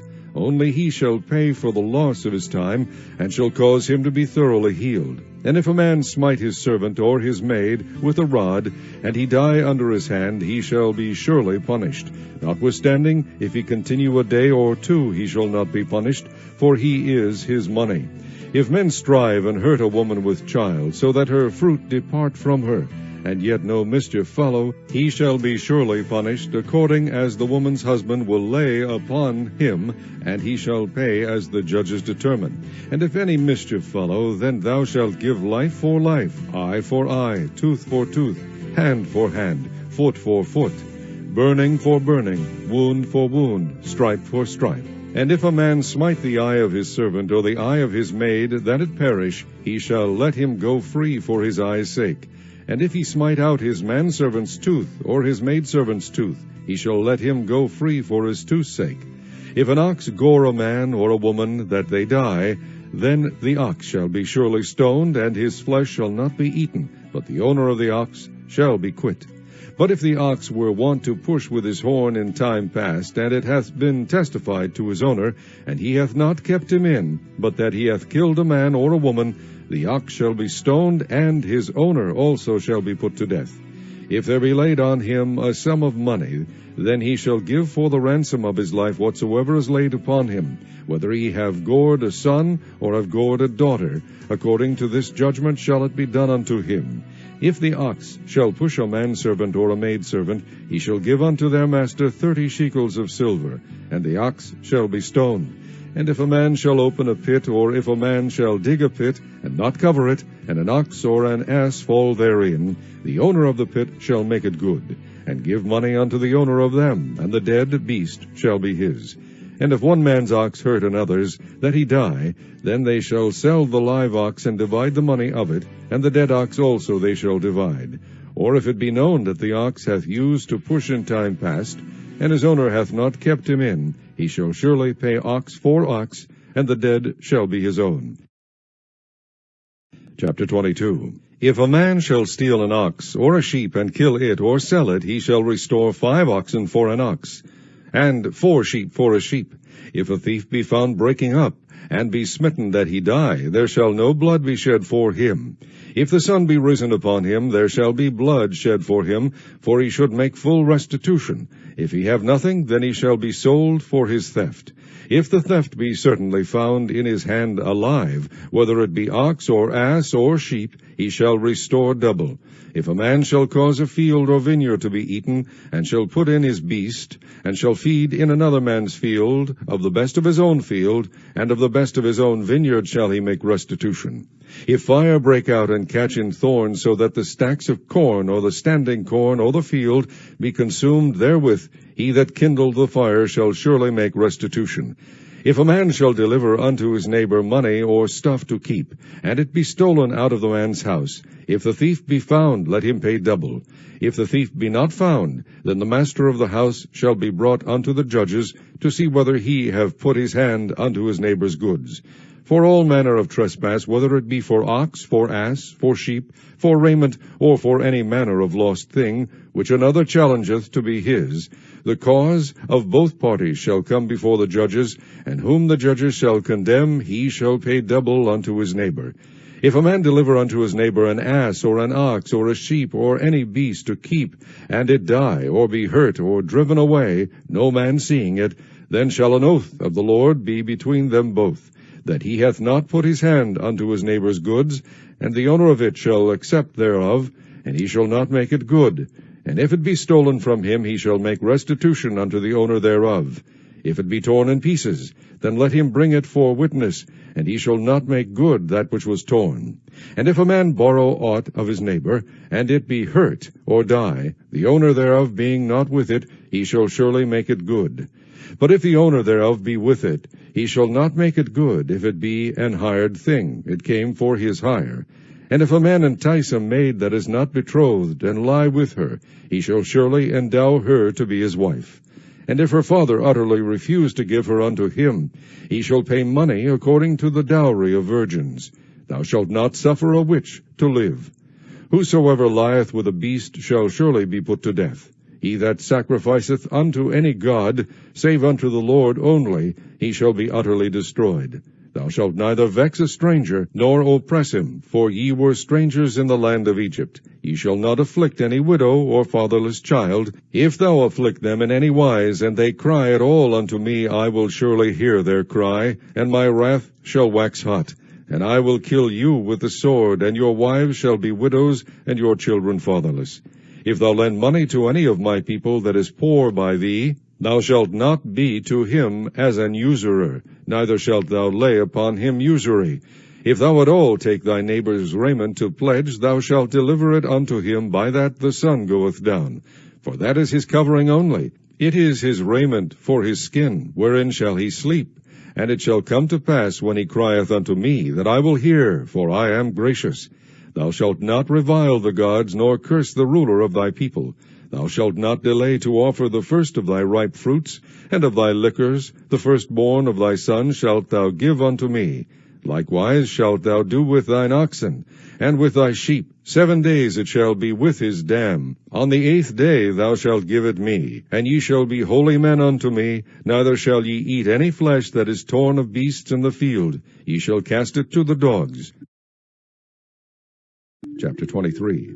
Thou shalt not raise a false report. Put not thine hand with the wicked to be an unrighteous witness. Thou shalt not follow a multitude to do evil, neither shalt thou speak in a cause to decline after many to wrest judgment. Neither shalt thou countenance a poor man in his cause. If thou meet thine enemy's ox or his ass going astray, thou shalt surely bring it back to him again. If thou see the ass of him that hateth thee lying under his burden, and wouldest forbear to help him, thou shalt surely help with him. Thou shalt not wrest the judgment of thy poor in his cause. Keep thee far from a false matter, and the innocent and righteous slay thou not. For I will not justify the wicked, and thou shalt take no gift. For the gift blindeth the wise, and perverteth the words of the righteous. Also thou shalt not oppress a stranger, for ye know the heart of a stranger, seeing ye were strangers in the land of Egypt. And 6 years thou shalt sow thy land, and shalt gather in the fruits thereof.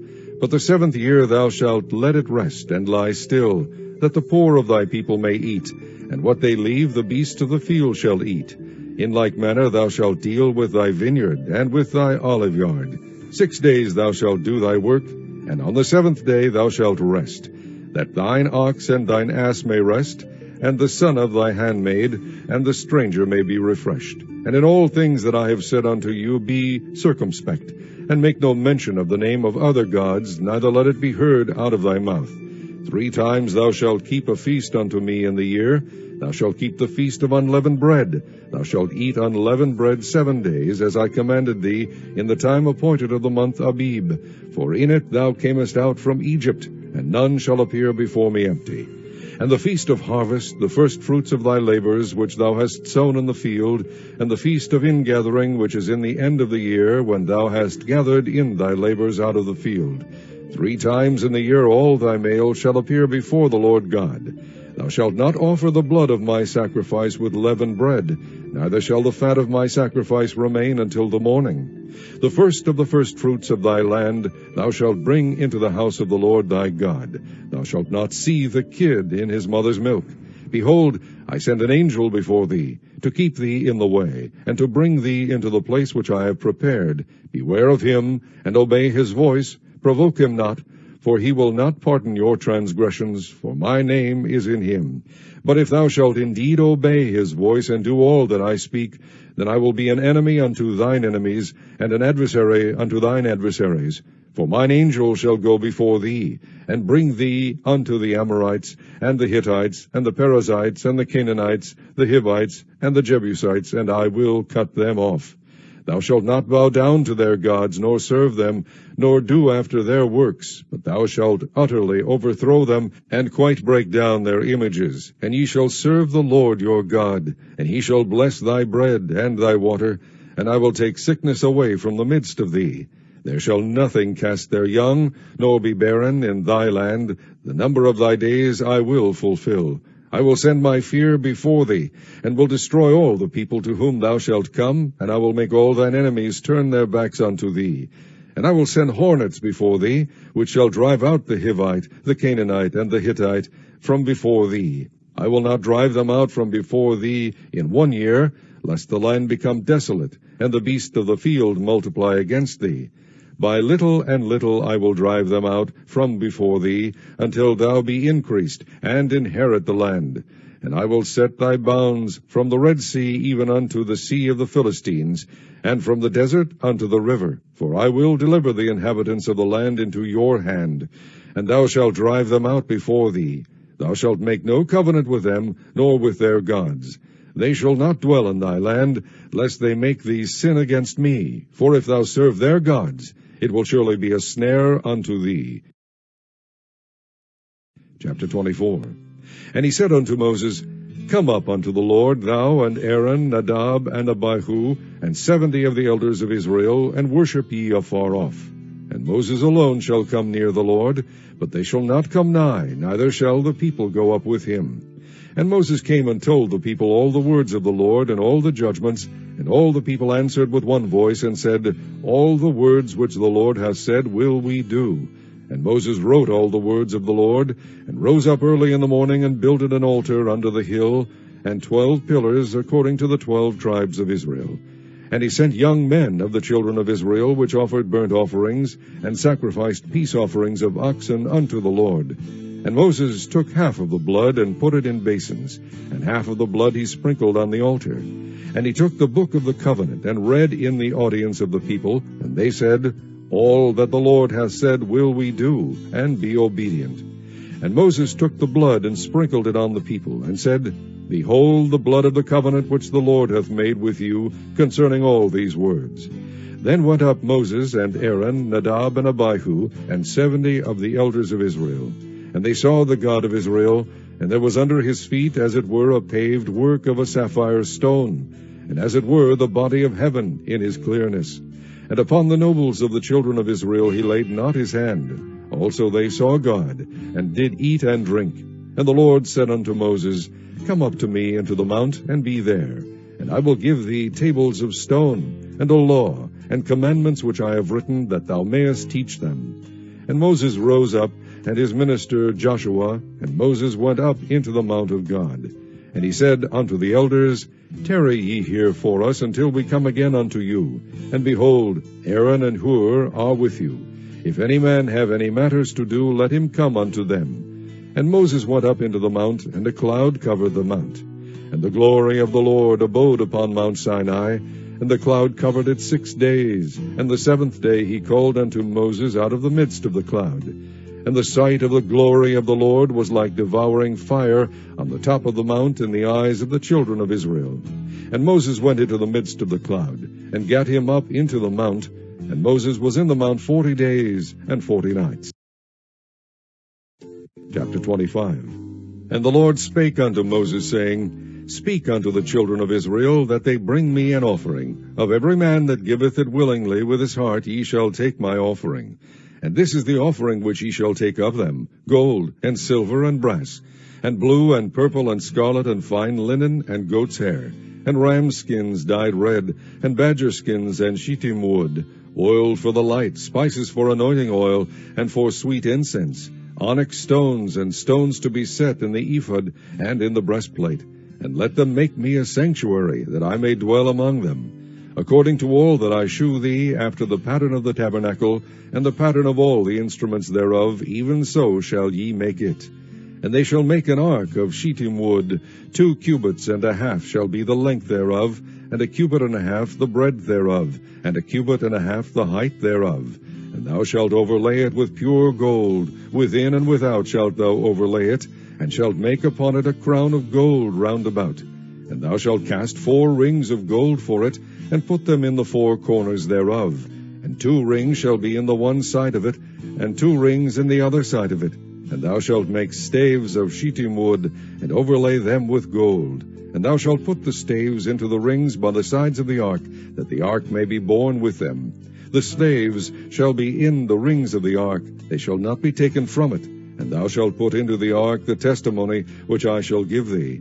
And thou shalt make a mercy seat of pure gold. 2 cubits and a half shall be the length thereof, and 1 cubit and a half the breadth thereof. And thou shalt make 2 cherubims of gold, of beaten work shalt thou make them in the 2 ends of the mercy seat. And make 1 cherub on the one end, and the other cherub on the other end. Even of the mercy seat shall ye make the cherubims on the 2 ends thereof. And the cherubims shall stretch forth their wings on high, covering the mercy seat with their wings. And their faces shall look one to another, toward the mercy seat shall the faces of the cherubims be. And thou shalt put the mercy seat above upon the ark. And in the ark thou shalt put the testimony that I shall give thee. And there I will meet with thee, and I will commune with thee from above the mercy seat, from between the 2 cherubims which are upon the ark of the testimony, of all things which I will give thee in commandment unto the children of Israel. Thou shalt also make a table of shittim wood. 2 cubits shall be the length thereof, and 1 cubit the breadth thereof, and 1 cubit and a half the height thereof. And thou shalt overlay it with pure gold, and make thereto a crown of gold round about. And thou shalt make unto it a border of an handbreadth round about. And thou shalt make a golden crown to the border thereof round about. And thou shalt make for it 4 rings of gold, and put the rings in the 4 corners that are on the 4 feet thereof. Over against the border shall the rings be for places of the staves to bear the table. And thou shalt make the staves of shittim wood, and overlay them with gold, that the table may be borne with them. And thou shalt make the dishes thereof, and spoons thereof, and covers thereof, and bowls thereof, to cover withal. Of pure gold shalt thou make them. And thou shalt set upon the table shewbread before me alway. And thou shalt make a candlestick of pure gold. Of beaten work shall the candlestick be made. His shaft, and his branches, his bowls, his knobs, and his flowers shall be of the same. And 6 branches shall come out of the sides of it, 3 branches of the candlestick out of the one side, and 3 branches of the candlestick out of the other side. 3 bowls made like unto almonds, with a knop and a flower in one branch, and 3 bowls made like almonds in the other branch, with a knop and a flower. So in the 6 branches that come out of the candlestick. And in the candlestick shall be 4 bowls made like unto almonds, with their knops and their flowers. And there shall be a knop under 2 branches of the same, and a knop under 2 branches of the same, and a knop under 2 branches of the same, according to the 6 branches that proceed out of the candlestick. Their knops and their branches shall be of the same. All it shall be one beaten work of pure gold.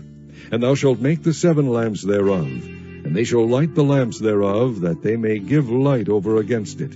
And the tongs thereof and the snuff dishes thereof shall be of pure gold. Of a talent of pure gold shall he make it, with all these vessels. And look that thou make them after their pattern, which was shewed thee in the mount. Chapter 26. Moreover, thou shalt make the tabernacle with 10 curtains of fine twined linen, and blue and purple and scarlet, with cherubims of cunning work shalt thou make them. The length of one curtain shall be 28 cubits, and the breadth of one curtain 4 cubits, and every one of the curtains shall have one measure. The 5 curtains shall be coupled together one to another, and other 5 curtains shall be coupled one to another. And thou shalt make loops of blue upon the edge of the one curtain from the selve edge in the coupling, and likewise shalt thou make in the uttermost edge of another curtain in the coupling of the second. 50 loops shalt thou make in the one curtain, and 50 loops shalt thou make in the edge of the curtain that is in the coupling of the second, that the loops may take hold one of another. And thou shalt make 50 taches of gold, and couple the curtains together with the taches, and it shall be one tabernacle. And thou shalt make curtains of goat's hair to be a covering upon the tabernacle. 11 curtains shalt thou make. The length of one curtain shall be 30 cubits, and the breadth of one curtain 4 cubits, and the 11 curtains shall be all of one measure. And thou shalt couple 5 curtains by themselves, and 6 curtains by themselves, and shalt double the 6th curtain in the forefront of the tabernacle. And thou shalt make 50 loops on the edge of the one curtain that is outmost in the coupling, and 50 loops in the edge of the curtain which coupleth the second. And thou shalt make 50 taches of brass, and put the taches into the loops, and couple the tent together, that it may be one. And the remnant that remaineth of the curtains of the tent, the half curtain that remaineth, shall hang over the back side of the tabernacle, and a cubit on the one side, and a cubit on the other side of that which remaineth in the length of the curtains of the tent. It shall hang over the sides of the tabernacle on this side and on that side to cover it. And thou shalt make a covering for the tent of ram skins dyed red, and a covering above of badger skins. And thou shalt make boards for the tabernacle of shittim wood standing up. 10 cubits shall be the length of a board, and a cubit and a half shall be the breadth of one board. 2 tenons shall there be in one board, set in order one against another. Thus shalt thou make for all the boards of the tabernacle. And thou shalt make the boards for the tabernacle 20 boards on the south side southward. And thou shalt make 40 sockets of silver under the 20 boards, 2 sockets under one board for his 2 tenons, and 2 sockets under another board for his 2 tenons. And for the second side of the tabernacle on the north side there shall be 20 boards, and there 40 sockets of silver, 2 sockets under one board, and 2 sockets under another board. And for the skies of the tabernacle westward thou shalt make 6 boards, and 2 boards shalt thou make for the corners of the tabernacle in the 2 sides. And they shall be coupled together beneath, and they shall be coupled together above the head of it unto one ring. Thus shall it be for them both, they shall be for the 2 corners. And they shall be 8 boards, and their sockets of silver, 16 sockets, 2 sockets under one board, and 2 sockets under another board. And thou shalt make bars of shittim wood, 5 for the boards of the one side of the tabernacle, and 5 bars for the boards of the other side of the tabernacle, and 5 bars for the boards of the side of the tabernacle, for the 2 sides westward. And the middle bar in the midst of the boards shall reach from end to end. And thou shalt overlay the boards with gold, and make their rings of gold for places for the bars. And thou shalt overlay the bars with gold. And thou shalt rear up the tabernacle according to the fashion thereof which was shewed thee in the mount. And thou shalt make a veil of blue and purple and scarlet, and fine twined linen of cunning work, with cherubim shall it be made. And thou shalt hang it upon 4 pillars of shittim wood overlaid with gold. Their hooks shall be of gold, upon the 4 sockets of silver. And thou shalt hang up the veil under the taches, that thou mayest bring in thither within the veil the ark of the testimony. And the veil shall divide unto you between the holy place and the most holy. And thou shalt put the mercy seat upon the ark of the testimony in the most holy place. And thou shalt set the table without the veil, and the candlestick over against the table on the side of the tabernacle toward the south. And thou shalt put the table on the north side. And thou shalt make an hanging for the door of the tent of blue, and purple, and scarlet, and fine twined linen wrought with needlework. And thou shalt make for the hanging 5 pillars of shittim wood, and overlay them with gold, and their hooks shall be of gold, and thou shalt cast 5 sockets of brass for them. Chapter 27. And thou shalt make an altar of shittim wood, 5 cubits long and 5 cubits broad. The altar shall be 4 square, and the height thereof shall be 3 cubits. And thou shalt make the horns of it upon the 4 corners thereof. His horn shall be of the same, and thou shalt overlay it with brass. And thou shalt make his pans to receive his ashes, and his shovels, and his basins, and his flesh hooks, and his fire pans.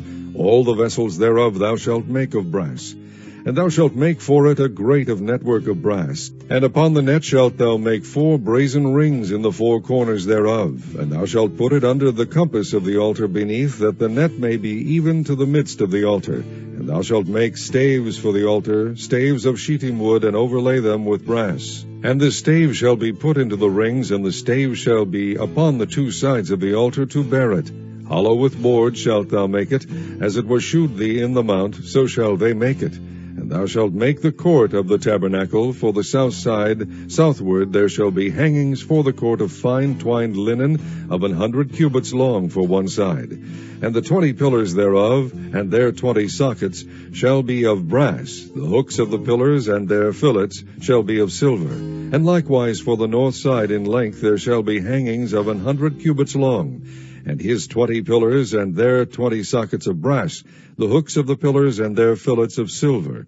And for the breadth of the court on the west side shall be hangings of 50 cubits, their pillars 10, and their sockets 10. And the breadth of the court on the east side eastward shall be 50 cubits. The hangings of one side of the gate shall be 15 cubits, their pillars 3, and their sockets 3. And on the other side shall be hangings 15 cubits, their pillars 3, and their sockets 3. And for the gate of the court shall be an hanging of 20 cubits of blue, and purple, and scarlet, and fine twined linen wrought with needlework, and their pillars shall be 4, and their sockets 4. All the pillars round about the court shall be filleted with silver. Their hooks shall be of silver, and their sockets of brass. The length of the court shall be 100 cubits, and the breadth 50 everywhere, and the height 5 cubits of fine twined linen, and their sockets of brass. All the vessels of the tabernacle, and all the service thereof, and all the pins thereof, and all the pins of the court shall be of brass. And thou shalt command the children of Israel that they bring thee pure oil olive beaten for the light, to cause the lamp to burn always. In the tabernacle of the congregation without the veil, which is before the testimony, Aaron and his sons shall order it from evening to morning before the Lord. It shall be a statute forever unto their generations on the behalf of the children of Israel. Chapter 28. And take thou unto thee Aaron thy brother and his sons with him from among the children of Israel, that he may minister unto me in the priest's office, even Aaron, Nadab, and Abihu, Eleazar, and Ithamar, Aaron's sons. And thou shalt make holy garments for Aaron thy brother, for glory and for beauty. And thou shalt speak unto all that are wise-hearted, whom I have filled with the spirit of wisdom, that they may make Aaron's garments to consecrate him, that he may minister unto me in the priest's office. And these are the garments which they shall make: a breastplate, and an ephod, and a robe, and a bordered coat, a mitre, and a girdle. And they shall make holy garments for Aaron thy brother, and his sons, that he may minister unto me in the priest's office. And they shall take gold, and blue, and purple, and scarlet, and fine linen. And they shall make the ephod of gold, of blue, and of purple, of scarlet, and fine twined linen with cunning work. It shall have the 2 shoulder pieces thereof, joined at the 2 edges thereof, and so it shall be joined together.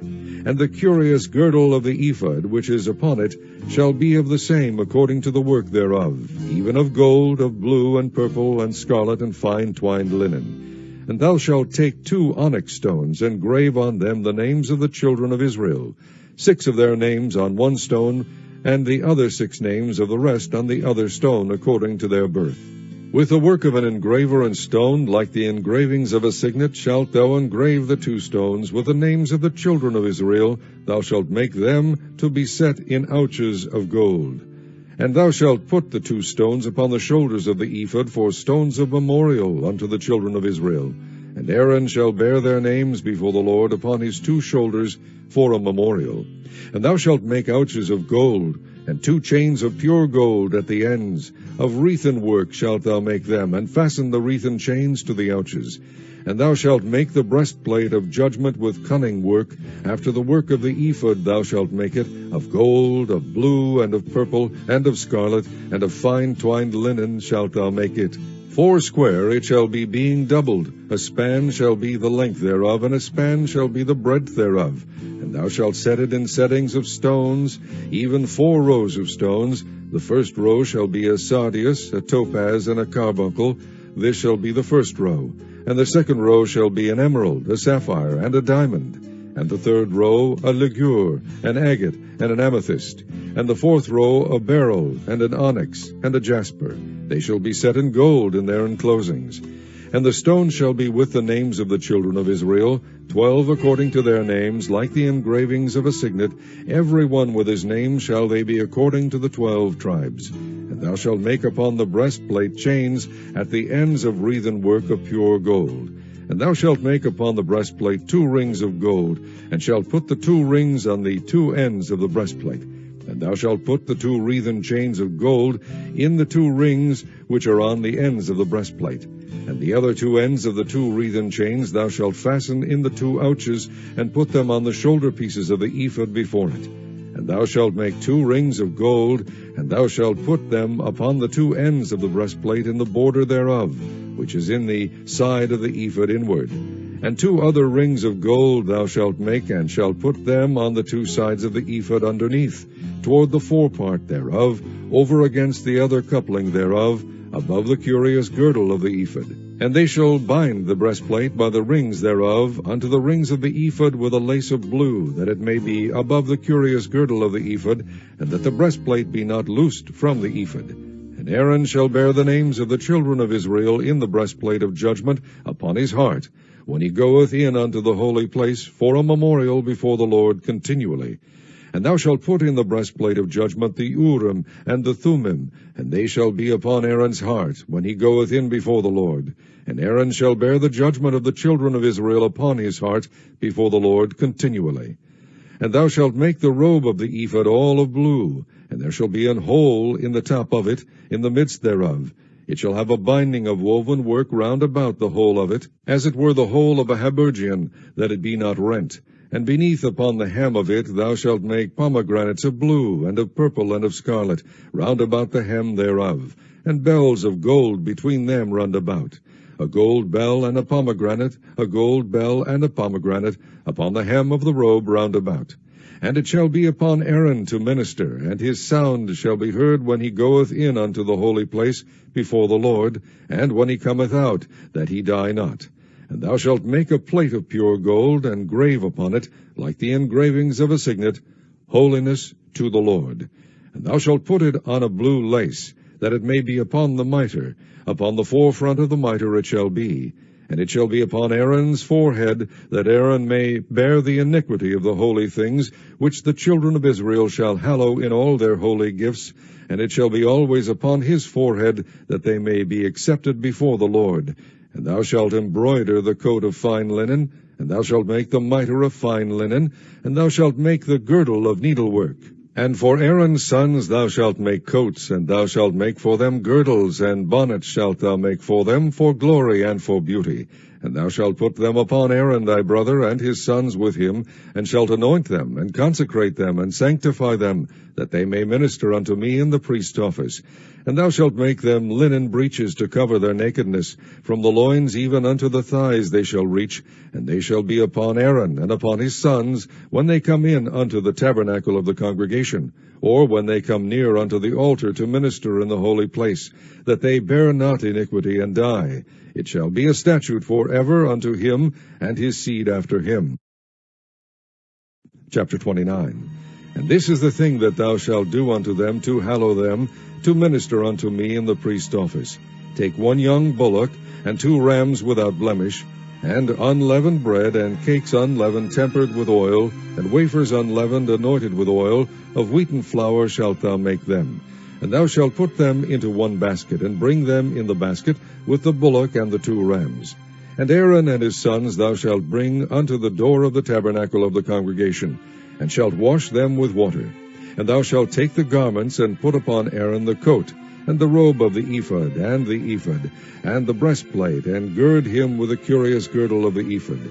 And thou shalt put the mitre upon his head, and put the holy crown upon the mitre. Then shalt thou take the anointing oil, and pour it upon his head, and anoint him. And thou shalt bring his sons, and put coats upon them. And thou shalt gird them with girdles, Aaron and his sons, and put the bonnets on them. And the priest's office shall be theirs for a perpetual statute. And thou shalt consecrate Aaron and his sons. And thou shalt cause a bullock to be brought before the tabernacle of the congregation, and Aaron and his sons shall put their hands upon the head of the bullock. And thou shalt kill the bullock before the Lord by the door of the tabernacle of the congregation. And thou shalt take of the blood of the bullock, and put it upon the horns of the altar with thy finger, and pour all the blood beside the bottom of the altar. And thou shalt take all the fat that covereth the inwards, and the caul that is above the liver, and the 2 kidneys, and the fat that is upon them, and burn them upon the altar. But the flesh of the bullock, and his skin, and his dung, shalt thou burn with fire without the camp. It is a sin offering. Thou shalt also take 1 ram, and Aaron and his sons shall put their hands upon the head of the ram.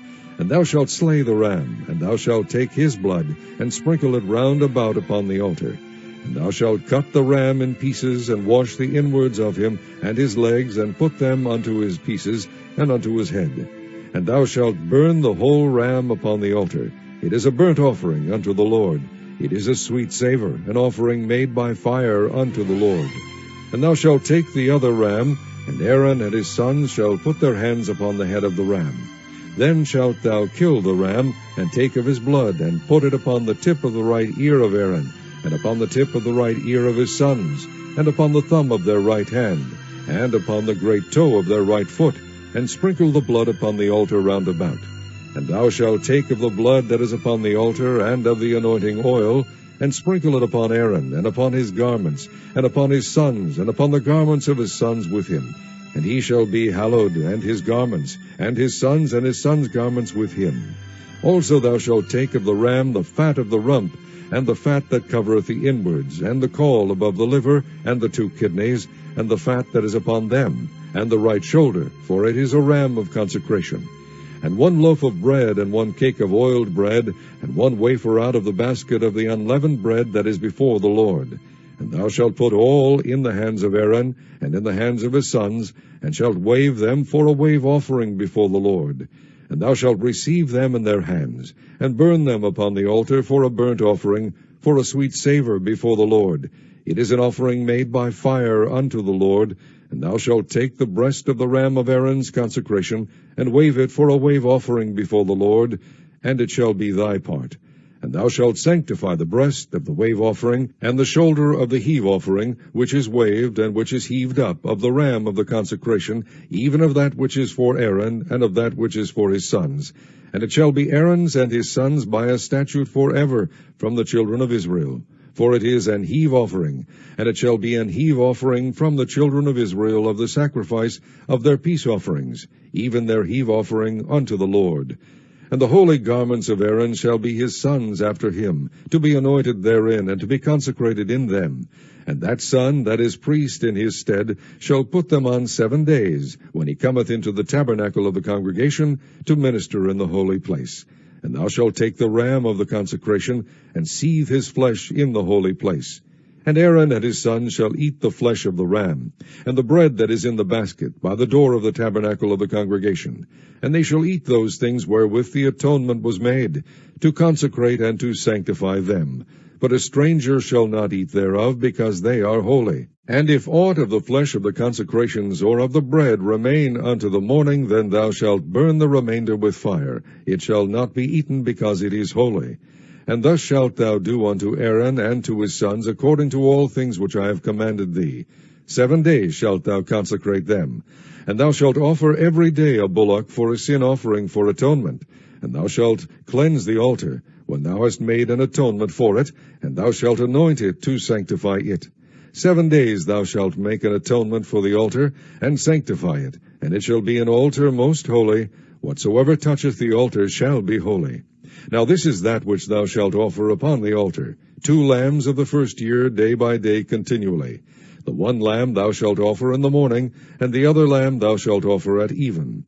And with the one lamb 1/10 deal of flour mingled with the 4th part of an hin of beaten oil, and the 4th part of an hin of wine for a drink offering. And the other lamb thou shalt offer at even, and shalt do thereto according to the meat offering of the morning, and according to the drink offering thereof, for a sweet savour, an offering made by fire unto the Lord. This shall be a continual burnt offering throughout your generations, at the door of the tabernacle of the congregation before the Lord, where I will meet you to speak there unto thee.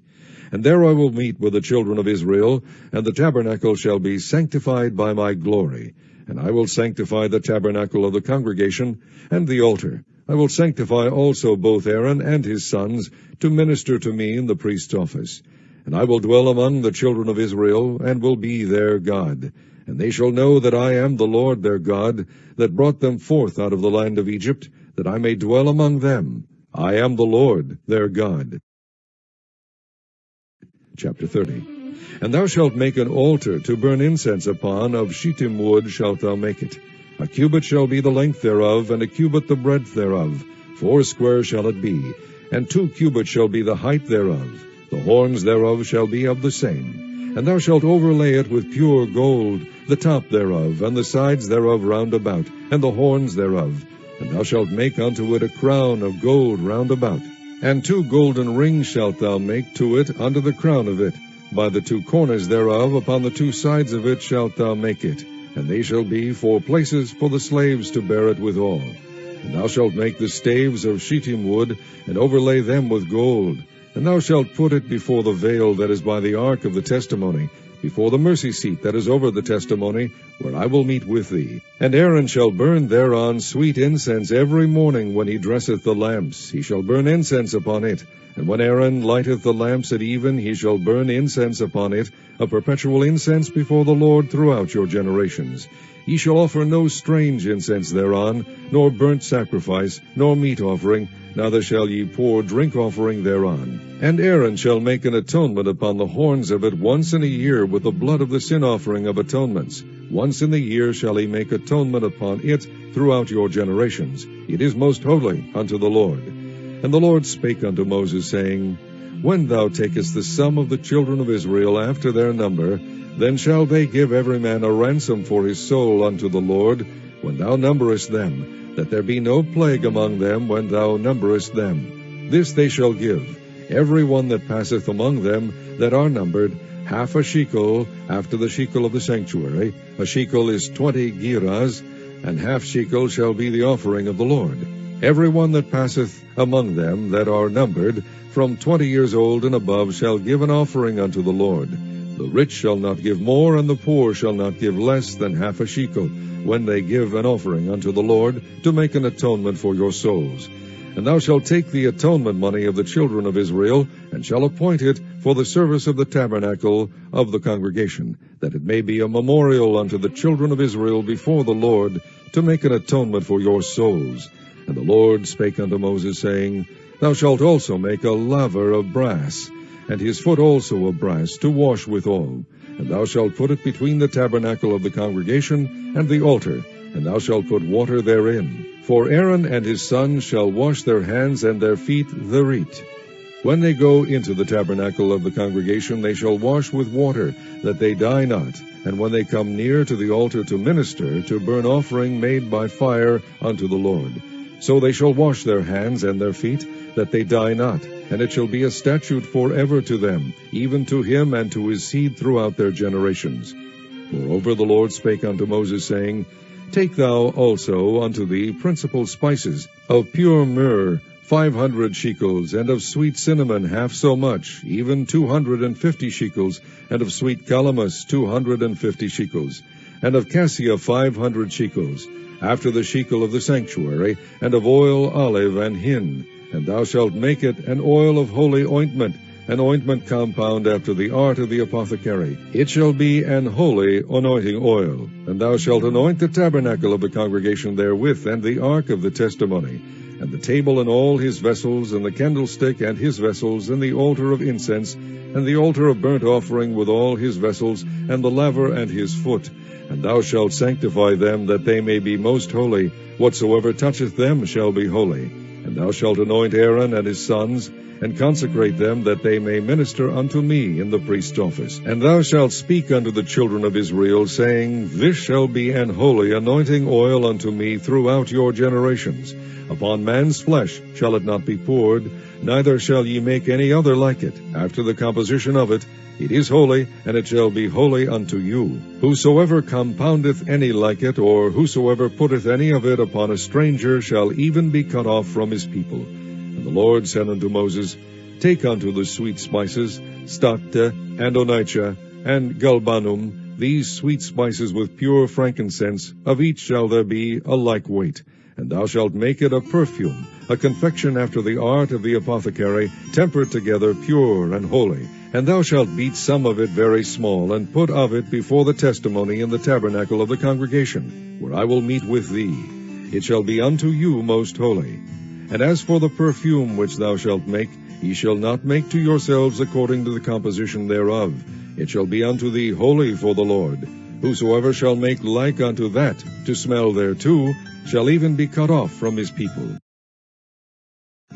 Chapter 31. And the Lord spake unto Moses, saying, See, I have called by name Bezaleel, the son of Uri, the son of Hur, of the tribe of Judah.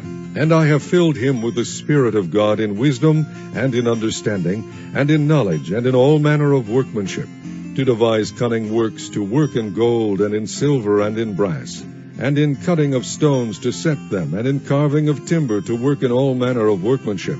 And I, behold, I have given with him Aholiab, the son of Ahisamach, of the tribe of Dan. And in the hearts of all that are wise-hearted I have put wisdom, that they may make all that I have commanded thee: the tabernacle of the congregation, and the ark of the testimony, and the mercy seat that is thereupon, and all the furniture of the tabernacle, and the table and his furniture, and the pure candlestick with all his furniture, and the altar of incense, and the altar of burnt offering with all his furniture, and the laver and his foot, and the cloths of service, and the holy garments for Aaron the priest, and the garments of his sons to minister in the priest's office, and the anointing oil and sweet incense for the holy place, according to all that I have commanded thee shall they do. And the Lord spake unto Moses, saying, Speak thou also unto the children of Israel, saying, Verily my Sabbaths ye shall keep, for it is a sign between me and you throughout your generations, that ye may know that I am the Lord that doth sanctify you. Ye shall keep the Sabbath therefore, for it is holy unto you.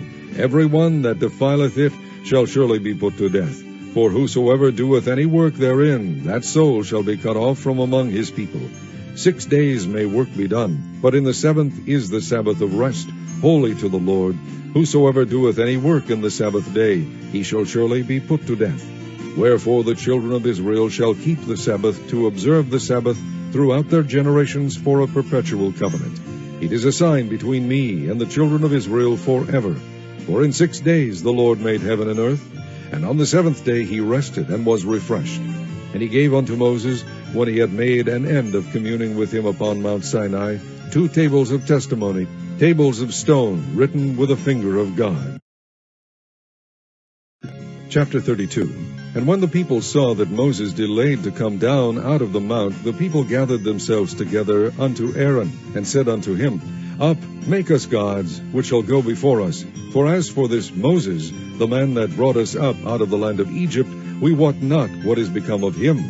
And Aaron said unto them, Break off the golden earrings which are in the ears of your wives, of your sons, and of your daughters, and bring them unto me.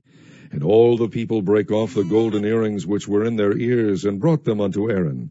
And he received them at their hand, and fashioned it with a graving tool, after he had made it a molten calf. And they said, These be thy gods, O Israel, which brought thee up out of the land of Egypt.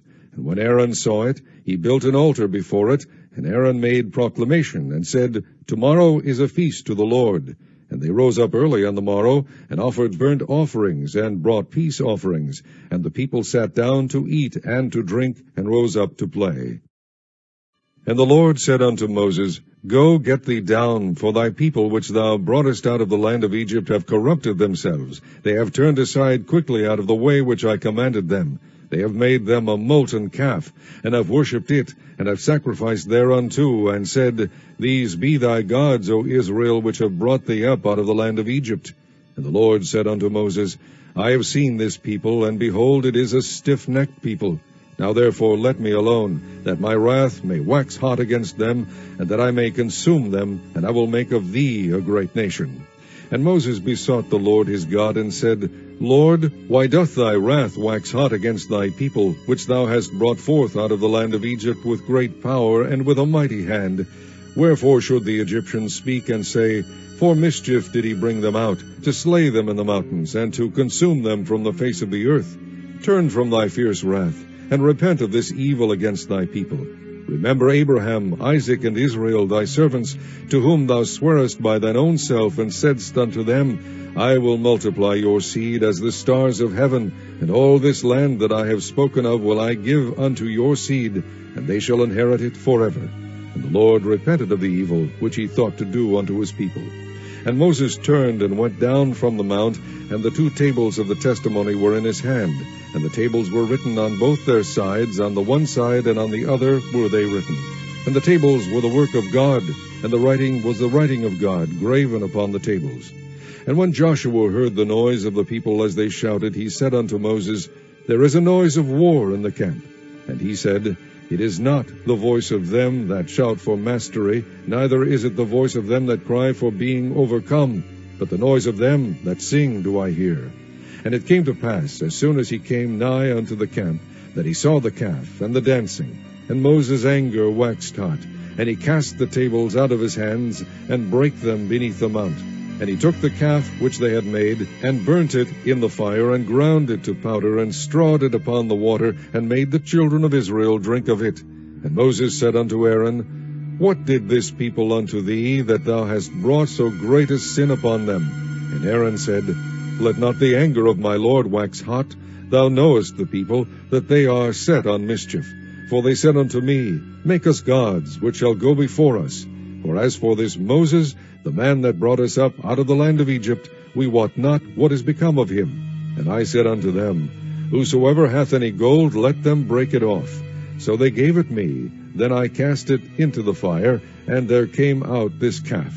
And when Moses saw that the people were naked, for Aaron had made them naked unto their shame among their enemies, then Moses stood in the gate of the camp and said, Who is on the Lord's side? Let him come unto me. And all the sons of Levi gathered themselves together unto him. And he said unto them, Thus saith the Lord God of Israel, Put every man his sword by his side, and go in and out from the gate to gate throughout the camp, and slay every man his brother, and every man his companion, and every man his neighbor. And the children of Levi did according to the word of Moses, and there fell of the people that day about 3,000 men. For Moses had said, Consecrate yourselves today to the Lord, even every man upon his son, and upon his brother, that he may bestow upon you a blessing this day. And it came to pass on the morrow, that Moses said unto the people, Ye have sinned a great sin, and now I will go up unto the Lord, peradventure I shall make an atonement for your sin. And Moses returned unto the Lord, and said, O this people have sinned a great sin, and have made them gods of gold. Yet now, if thou wilt forgive their sin, and if not, blot me, I pray thee, out of thy book which thou hast written. And the Lord said unto Moses, Whosoever hath sinned against me, him will I blot out of my book. Therefore go now, lead the people unto the place of which I have spoken unto thee. Behold, mine angel shall go before thee. Nevertheless, in the day when I will visit their sin upon them. And the Lord plagued the people, because they made the calf which Aaron made. Chapter 33.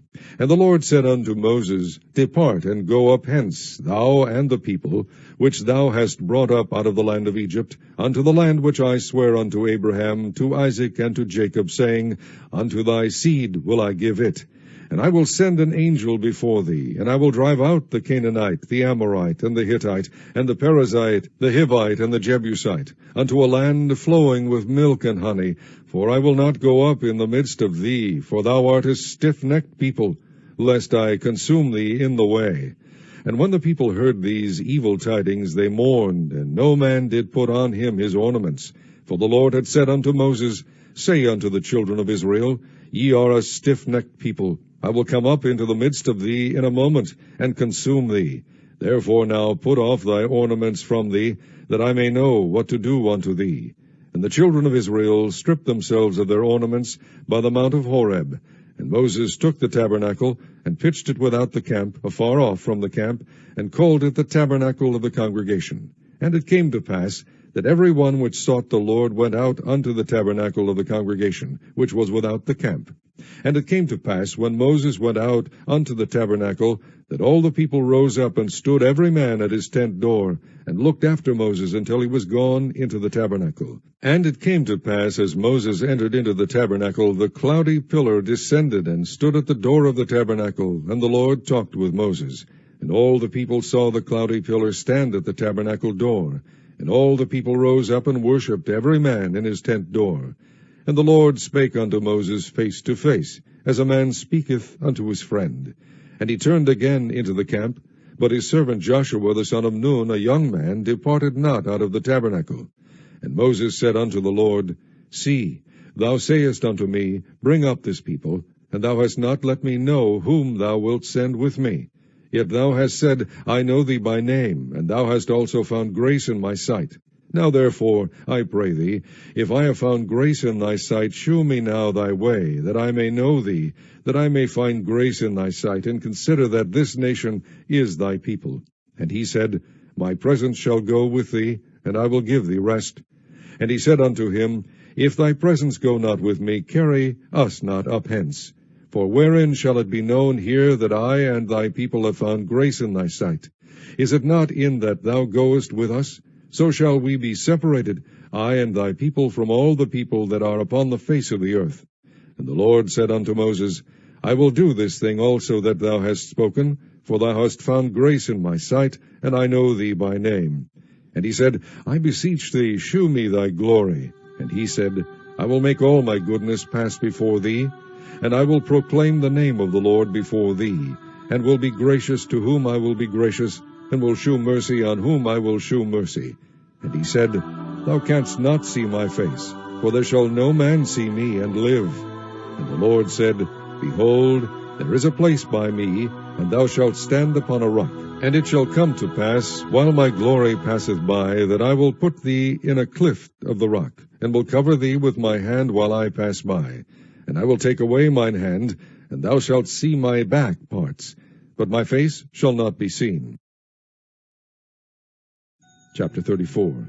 And the Lord said unto Moses, Hew thee 2 tables of stone like unto the first, and I will write upon these tables the words that were in the first tables, which thou breakest. And be ready in the morning, and come up in the morning unto Mount Sinai, and present thyself there to me in the top of the mount. And no man shall come up with thee, neither let any man be seen throughout all the mount, neither let the flocks nor herds feed before that mount.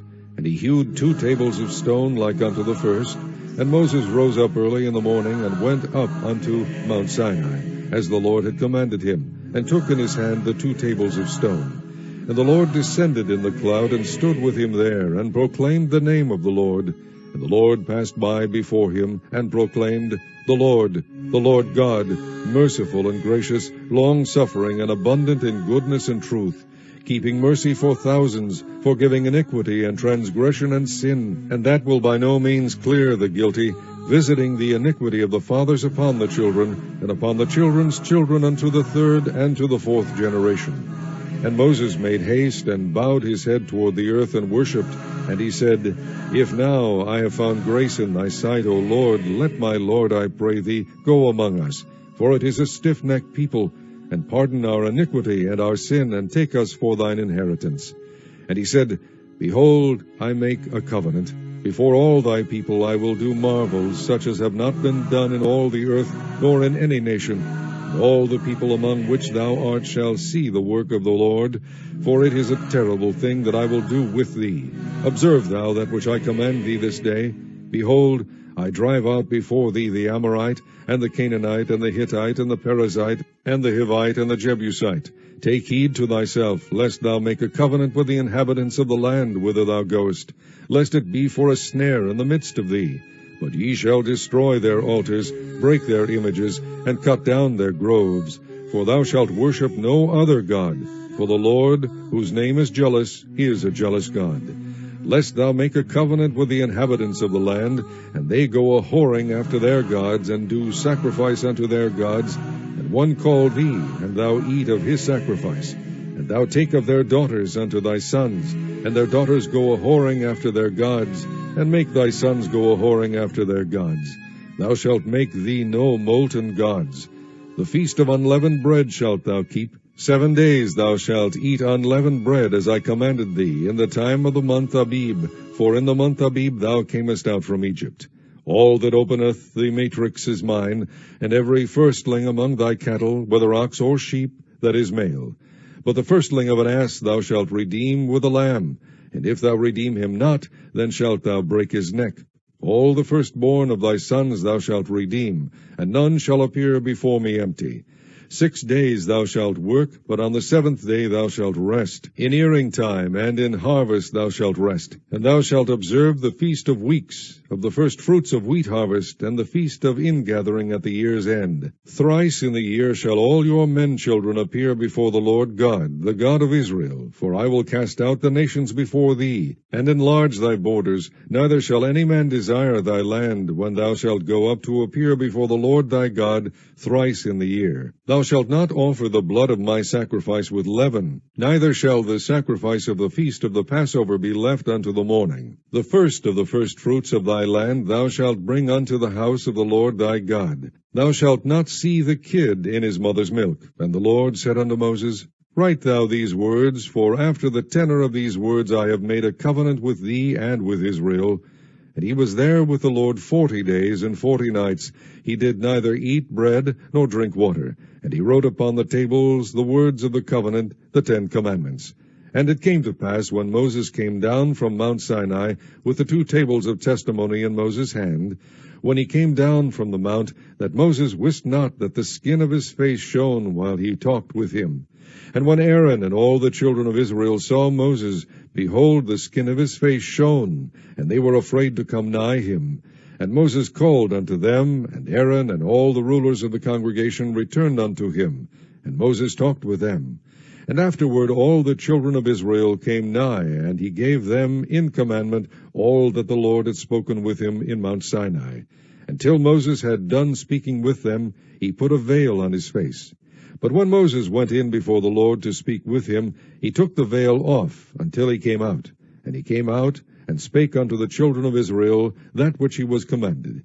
And the children of Israel saw the face of Moses, that the skin of Moses' face shone. And Moses put the veil upon his face again, until he went in to speak with him. Chapter 35. And Moses gathered all the congregation of the children of Israel together, and said unto them, These are the words which the Lord hath commanded, that ye should do them. 6 days shall work be done. But on the 7th day there shall be to you an holy day, a Sabbath of rest to the Lord. Whosoever doeth work therein shall be put to death. Ye shall kindle no fire throughout your habitations upon the Sabbath day. And Moses spake unto all the congregation of the children of Israel, saying, This is the thing which the Lord commanded, saying, Take ye from among you an offering unto the Lord. Whosoever is of a willing heart, let him bring it, an offering of the Lord, gold and silver and brass, and blue and purple and scarlet and fine linen and goat's hair, and ram skins dyed red, and badger skins and shittim wood, and oil for the light, and spices for anointing oil, and for the sweet incense, and onyx stones, and stones to be set for the ephod, and for the breastplate. And every wise-hearted among you shall come, and make all that the Lord hath commanded, the tabernacle, his tent, and his covering, his taches, and his boards, his bars, his pillars, and his sockets, the ark, and the staves thereof, with the mercy seat, and the veil of the covering, the table, and his staves, and all his vessels, and the shewbread, the candlestick also for the light, and his furniture, and his lamps, with the oil for the light, and the incense altar, and his staves, and the anointing oil, and the sweet incense, and the hanging for the door at the entering in of the tabernacle, the altar of burnt offering, with his brazen grate, his staves, and all his vessels, the laver, and his foot, the hangings of the court, his pillars and their sockets, and the hanging for the door of the court, the pins of the tabernacle, and the pins of the court and their cords, the cloths of service, to do service in the holy place, the holy garments for Aaron the priest, and the garments of his sons, to minister in the priest's office. And all the congregation of the children of Israel departed from the presence of Moses. And they came, every one whose heart stirred him up, and every one whom his spirit made willing, and they brought the Lord's offering to the work of the tabernacle of the congregation, and for all his service, and for the holy garments. And they came, both men and women, as many as were willing-hearted, and brought bracelets, and earrings, and rings, and tablets, all jewels of gold. And every man that offered an offering of gold unto the Lord. And every man with whom was found blue, and purple, and scarlet, and fine linen, and goat's hair, and red skins of rams, and badger skins, brought them.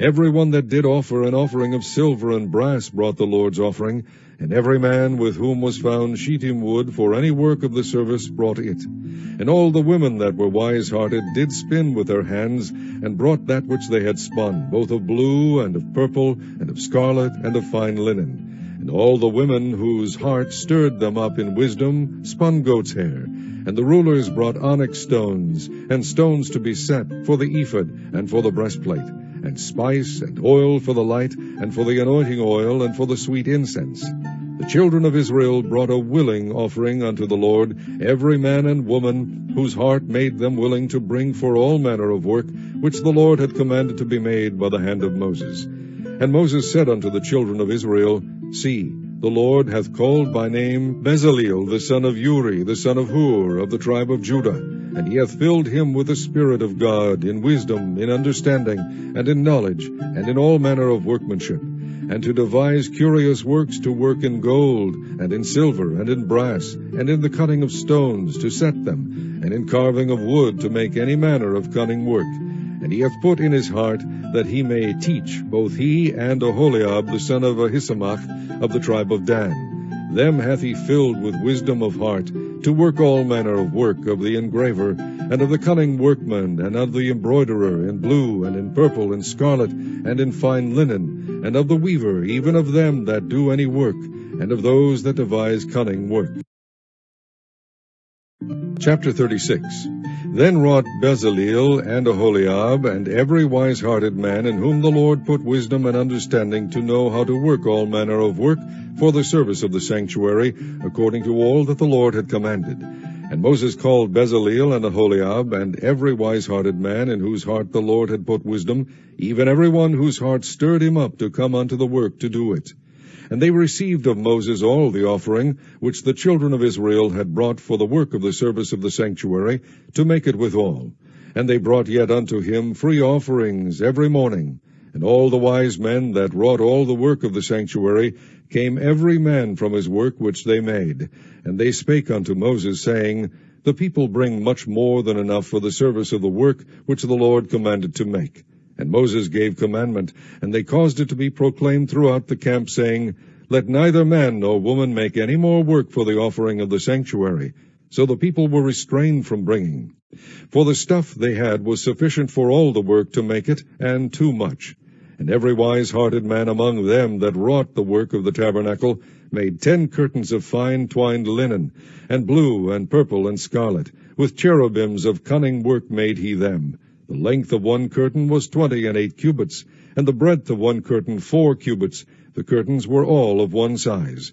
And he coupled the 5 curtains one unto another, and the other 5 curtains he coupled one unto another. And he made loops of blue on the edge of one curtain from the selvedge in the coupling. Likewise he made in the uttermost side of another curtain in the coupling of the second. 50 loops made he in one curtain, and 50 loops made he in the edge of the curtain which was in the coupling of the second. The loops held one curtain to another. And he made 50 taches of gold, and coupled the curtains one unto another with the taches. So it became one tabernacle. And he made curtains of goat's hair for the tent over the tabernacle. 11 curtains he made them. The length of one curtain was 30 cubits, and 4 cubits was the breadth of one curtain. The 11 curtains were of one size. And he coupled 5 curtains by themselves, and 6 curtains by themselves. And he made 50 loops upon the uttermost edge of the curtain in the coupling, and 50 loops made he upon the edge of the curtain which coupleth the second. And he made 50 taches of brass to couple the tent together, that it might be one. And he made a covering for the tent of ram skins dyed red, and a covering of badger skins above that. And he made boards for the tabernacle of shittim wood, standing up. The length of a board was 10 cubits, and the breadth of a board 1 cubit and a half. One board had 2 tenons equally distant one from another. Thus did he make for all the boards of the tabernacle. And he made boards for the tabernacle, 20 boards for the south side southward, and 40 sockets of silver he made under the 20 boards, 2 sockets under one board for his 2 tenons, and 2 sockets under another board for his 2 tenons. And for the other side of the tabernacle, which is toward the north corner, he made 20 boards. And there 40 sockets of silver, 2 sockets under one board, and 2 sockets under another board. And for the sides of the tabernacle westward he made 6 boards. And 2 boards made he for the corners of the tabernacle in the 2 sides. And they were coupled beneath, and coupled together at the head thereof to one ring. Thus he did to both of them in both the corners. And there were 8 boards, and their sockets were 16 sockets of silver, under every board 2 sockets. And he made bars of shittim wood, 5 for the boards of the one side of the tabernacle, and 5 bars for the boards of the other side of the tabernacle, and 5 bars for the boards of the tabernacle for the sides westward. And he made the middle bar to shoot through the boards from the one end to the other. And he overlaid the boards with gold, and made their rings of gold to be places for the bars, and overlaid the bars with gold. And he made a veil of blue, and purple, and scarlet, and fine twined linen. With cherubims made he it of cunning work. And he made thereunto 4 pillars of shittim wood, and overlaid them with gold. Their hooks were of gold, and he cast for them 4 sockets of silver. And he made an hanging for the tabernacle door of blue, and purple, and scarlet, and fine twined linen of needlework. And the 5 pillars of it with their hooks, and he overlaid their chapiters and their fillets with gold, but their 5 sockets were of brass.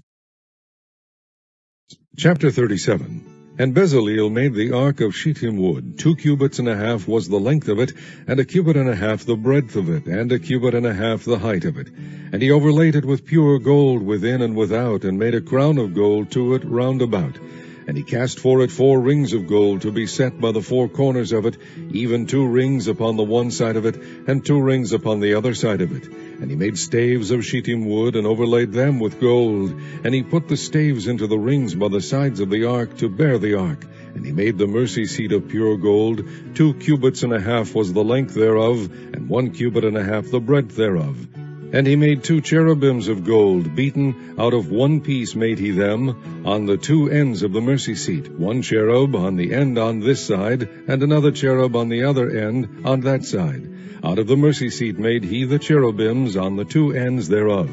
And the cherubims spread out their wings on high, and covered with their wings over the mercy seat, with their faces one to another, even to the mercy seat ward were the faces of the cherubims. And he made the table of shittim wood. 2 cubits was the length thereof, and 1 cubit the breadth thereof, and 1 cubit and a half the height thereof. And he overlaid it with pure gold, and made thereunto a crown of gold round about. Also he made thereunto a border of an handbreadth round about, and made a crown of gold for the border thereof round about. And he cast for it 4 rings of gold, and put the rings upon the 4 corners that were in the 4 feet thereof. Over against the border were the rings, and the places for the staves to bear the table. And he made the staves of shittim wood, and overlaid them with gold to bear the table.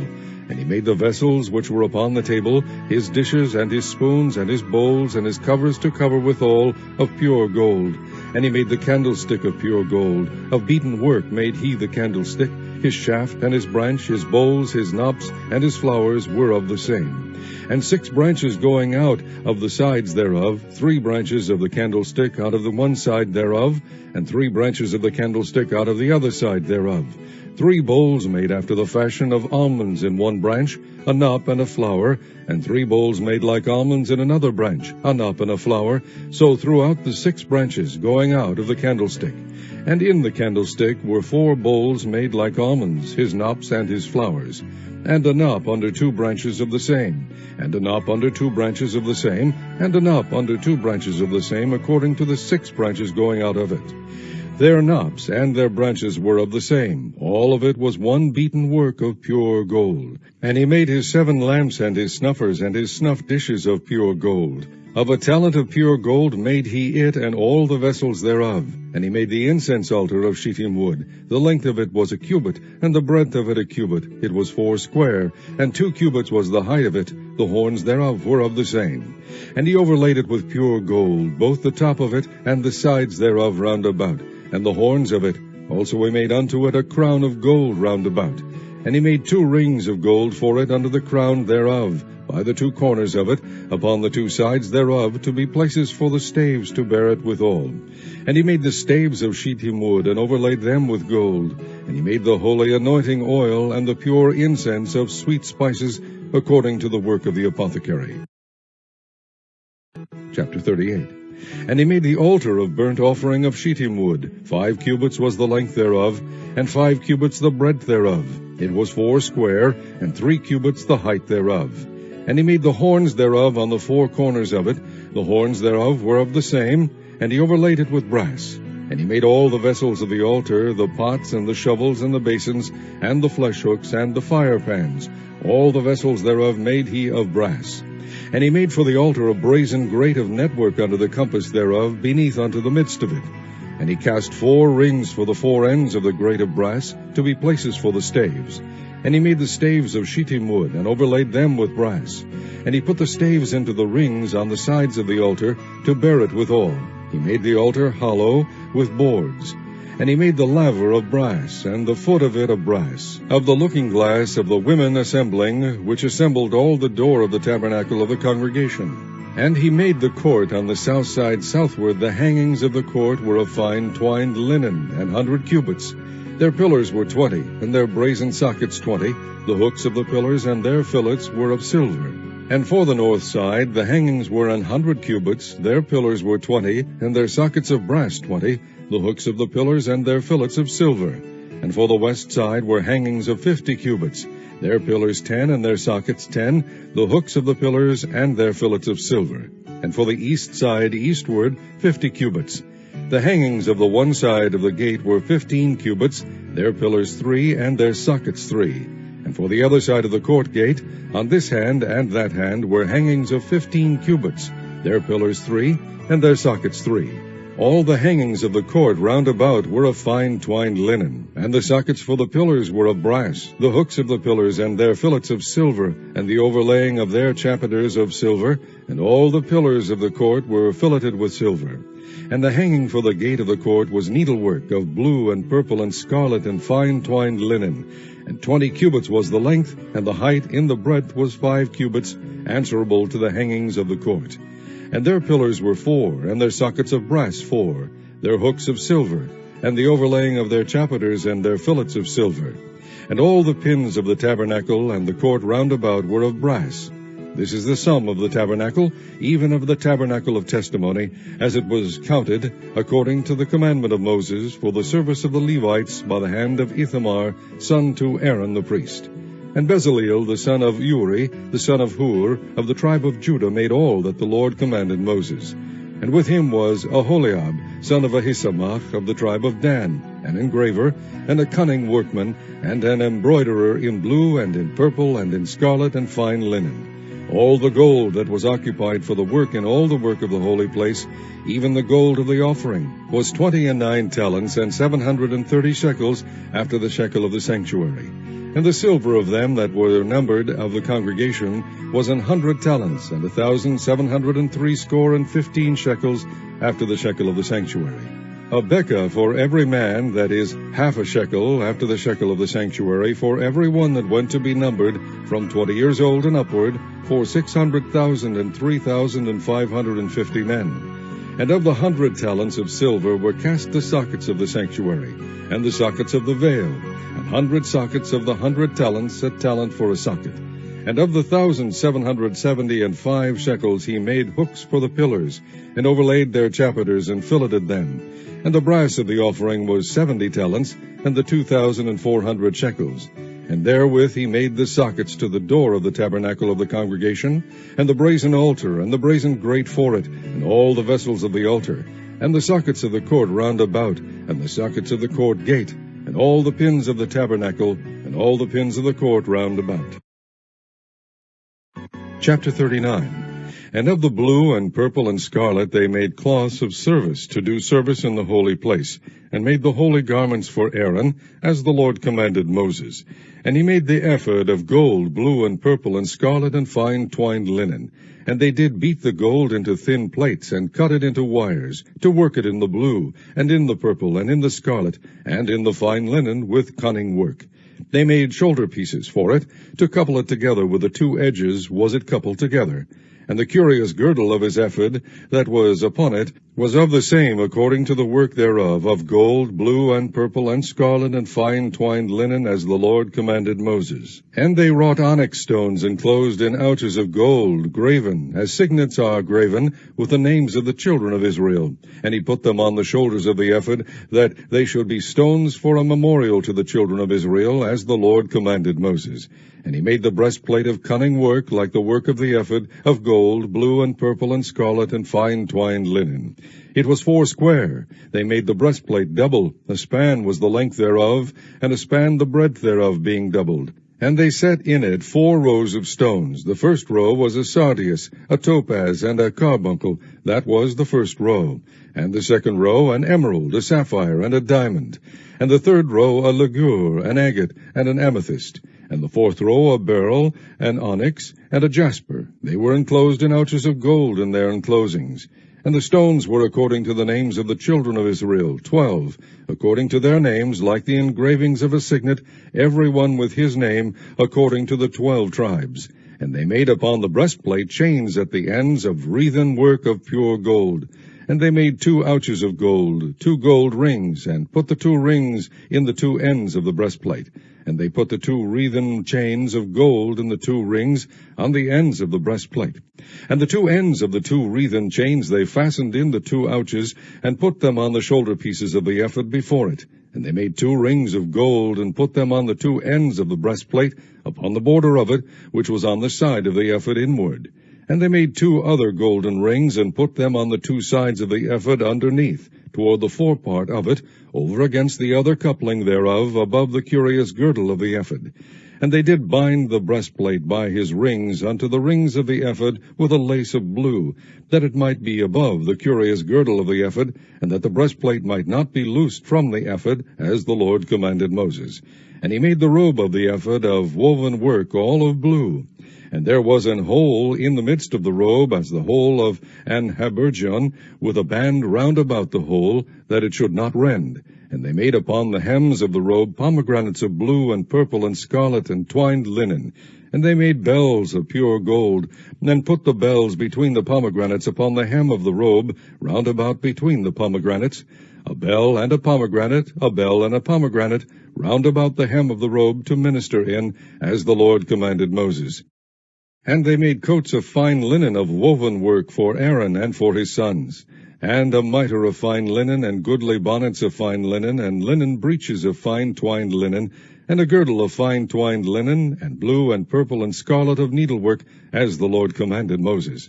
And they made the plate of the holy crown of pure gold, and wrote upon it a writing like to the engravings of a signet, holiness to the Lord. And they tied unto it a lace of blue to fasten it on high upon the mitre, as the Lord commanded Moses. Thus was all the work of the tabernacle of the tent of the congregation finished. And the children of Israel did according to all that the Lord commanded Moses, so did they. And they brought the tabernacle unto Moses, the tent, and all his furniture, his taches, his boards, his bars, and his pillars, and his sockets. And the covering of ram skins dyed red, and the covering of badger skins, and the veil of the covering, the ark of the testimony, and the staves thereof, and the mercy seat, the table, and all the vessels thereof, and the shewbread, the pure candlestick with the lamps thereof, even with the lamps to be set in order, and all the vessels thereof, and the oil for light, and the golden altar, and the anointing oil, and the sweet incense, and the hanging for the tabernacle door, the brazen altar, and his grate of brass, his staves, and all his vessels, the laver and his foot, the hangings of the court, his pillars and his sockets, and the hanging for the court gate, his cords and his pins, and all the vessels of the service of the tabernacle for the tent of the congregation, the cloths of service to do service in the holy place, and the holy garments for Aaron the priest and his sons' garments to minister in the priest's office. According to all that the Lord commanded Moses, so the children of Israel made all the work. And Moses did look upon all the work, and behold, they had done it as the Lord had commanded, even so had they done it, and Moses blessed them.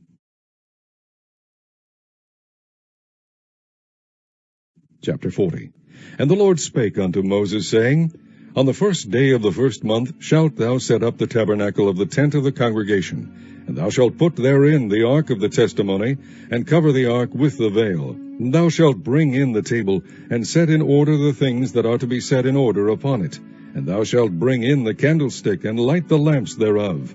And thou shalt set the altar of gold for the incense before the ark of the testimony, and put the hanging of the door to the tabernacle. And thou shalt set the altar of the burnt offering before the door of the tabernacle of the tent of the congregation. And thou shalt set the laver between the tent of the congregation and the altar, and shalt put water therein. And thou shalt set up the court round about, and hang up the hanging at the court gate. And thou shalt take the anointing oil, and anoint the tabernacle, and all that is therein, and shalt hallow it, and all the vessels thereof, and it shall be holy. And thou shalt anoint the altar of the burnt offering, and all his vessels, and sanctify the altar, and it shall be an altar most holy.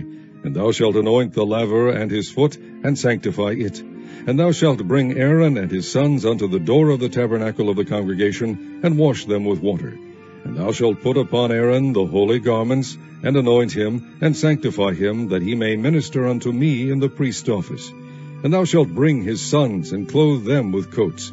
And thou shalt anoint them, as thou didst anoint their father, that they may minister unto me in the priest's office. For their anointing shall surely be an everlasting priesthood throughout their generations.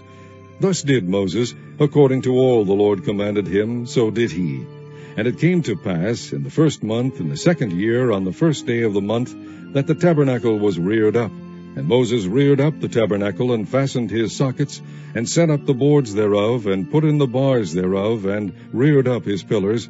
And he spread abroad the tent over the tabernacle, and put the covering of the tent above it, as the Lord commanded Moses. And he took and put the testimony into the ark, and set the staves on the ark, and put the mercy seat above upon the ark. And he brought the ark into the tabernacle, and set up the veil of the covering, and covered the ark of the testimony, as the Lord commanded Moses. And he put the table in the tent of the congregation, upon the side of the tabernacle northward without the veil. And he set the bread in order upon it before the Lord, as the Lord had commanded Moses. And he put the candlestick in the tent of the congregation, over against the table, on the side of the tabernacle southward. And he lighted the lamps before the Lord, as the Lord commanded Moses. And he put the golden altar in the tent of the congregation before the veil. And he burnt sweet incense thereon, as the Lord commanded Moses. And he set up the hanging at the door of the tabernacle. And he put the altar of burnt offering by the door of the tabernacle of the tent of the congregation, and offered upon it the burnt offering and the meat offering, as the Lord commanded Moses. And he set the laver between the tent of the congregation and the altar, and put water there to wash withal. And Moses and Aaron and his sons washed their hands and their feet thereat, when they went into the tent of the congregation, and when they came near unto the altar, they washed, as the Lord commanded Moses. And he reared up the court round about the tabernacle and the altar, and set up the hanging of the court gate. So Moses finished the work. Then a cloud covered the tent of the congregation, and the glory of the Lord filled the tabernacle. And Moses was not able to enter into the tent of the congregation, because the cloud abode thereon, and the glory of the Lord filled the tabernacle. And when the cloud was taken up from over the tabernacle, the children of Israel went onward in all their journeys. But if the cloud were not taken up, then they journeyed not till the day that it was taken up. For the cloud of the Lord was upon the tabernacle by day, and fire was on it by night, in the sight of all the house of Israel throughout all their journeys.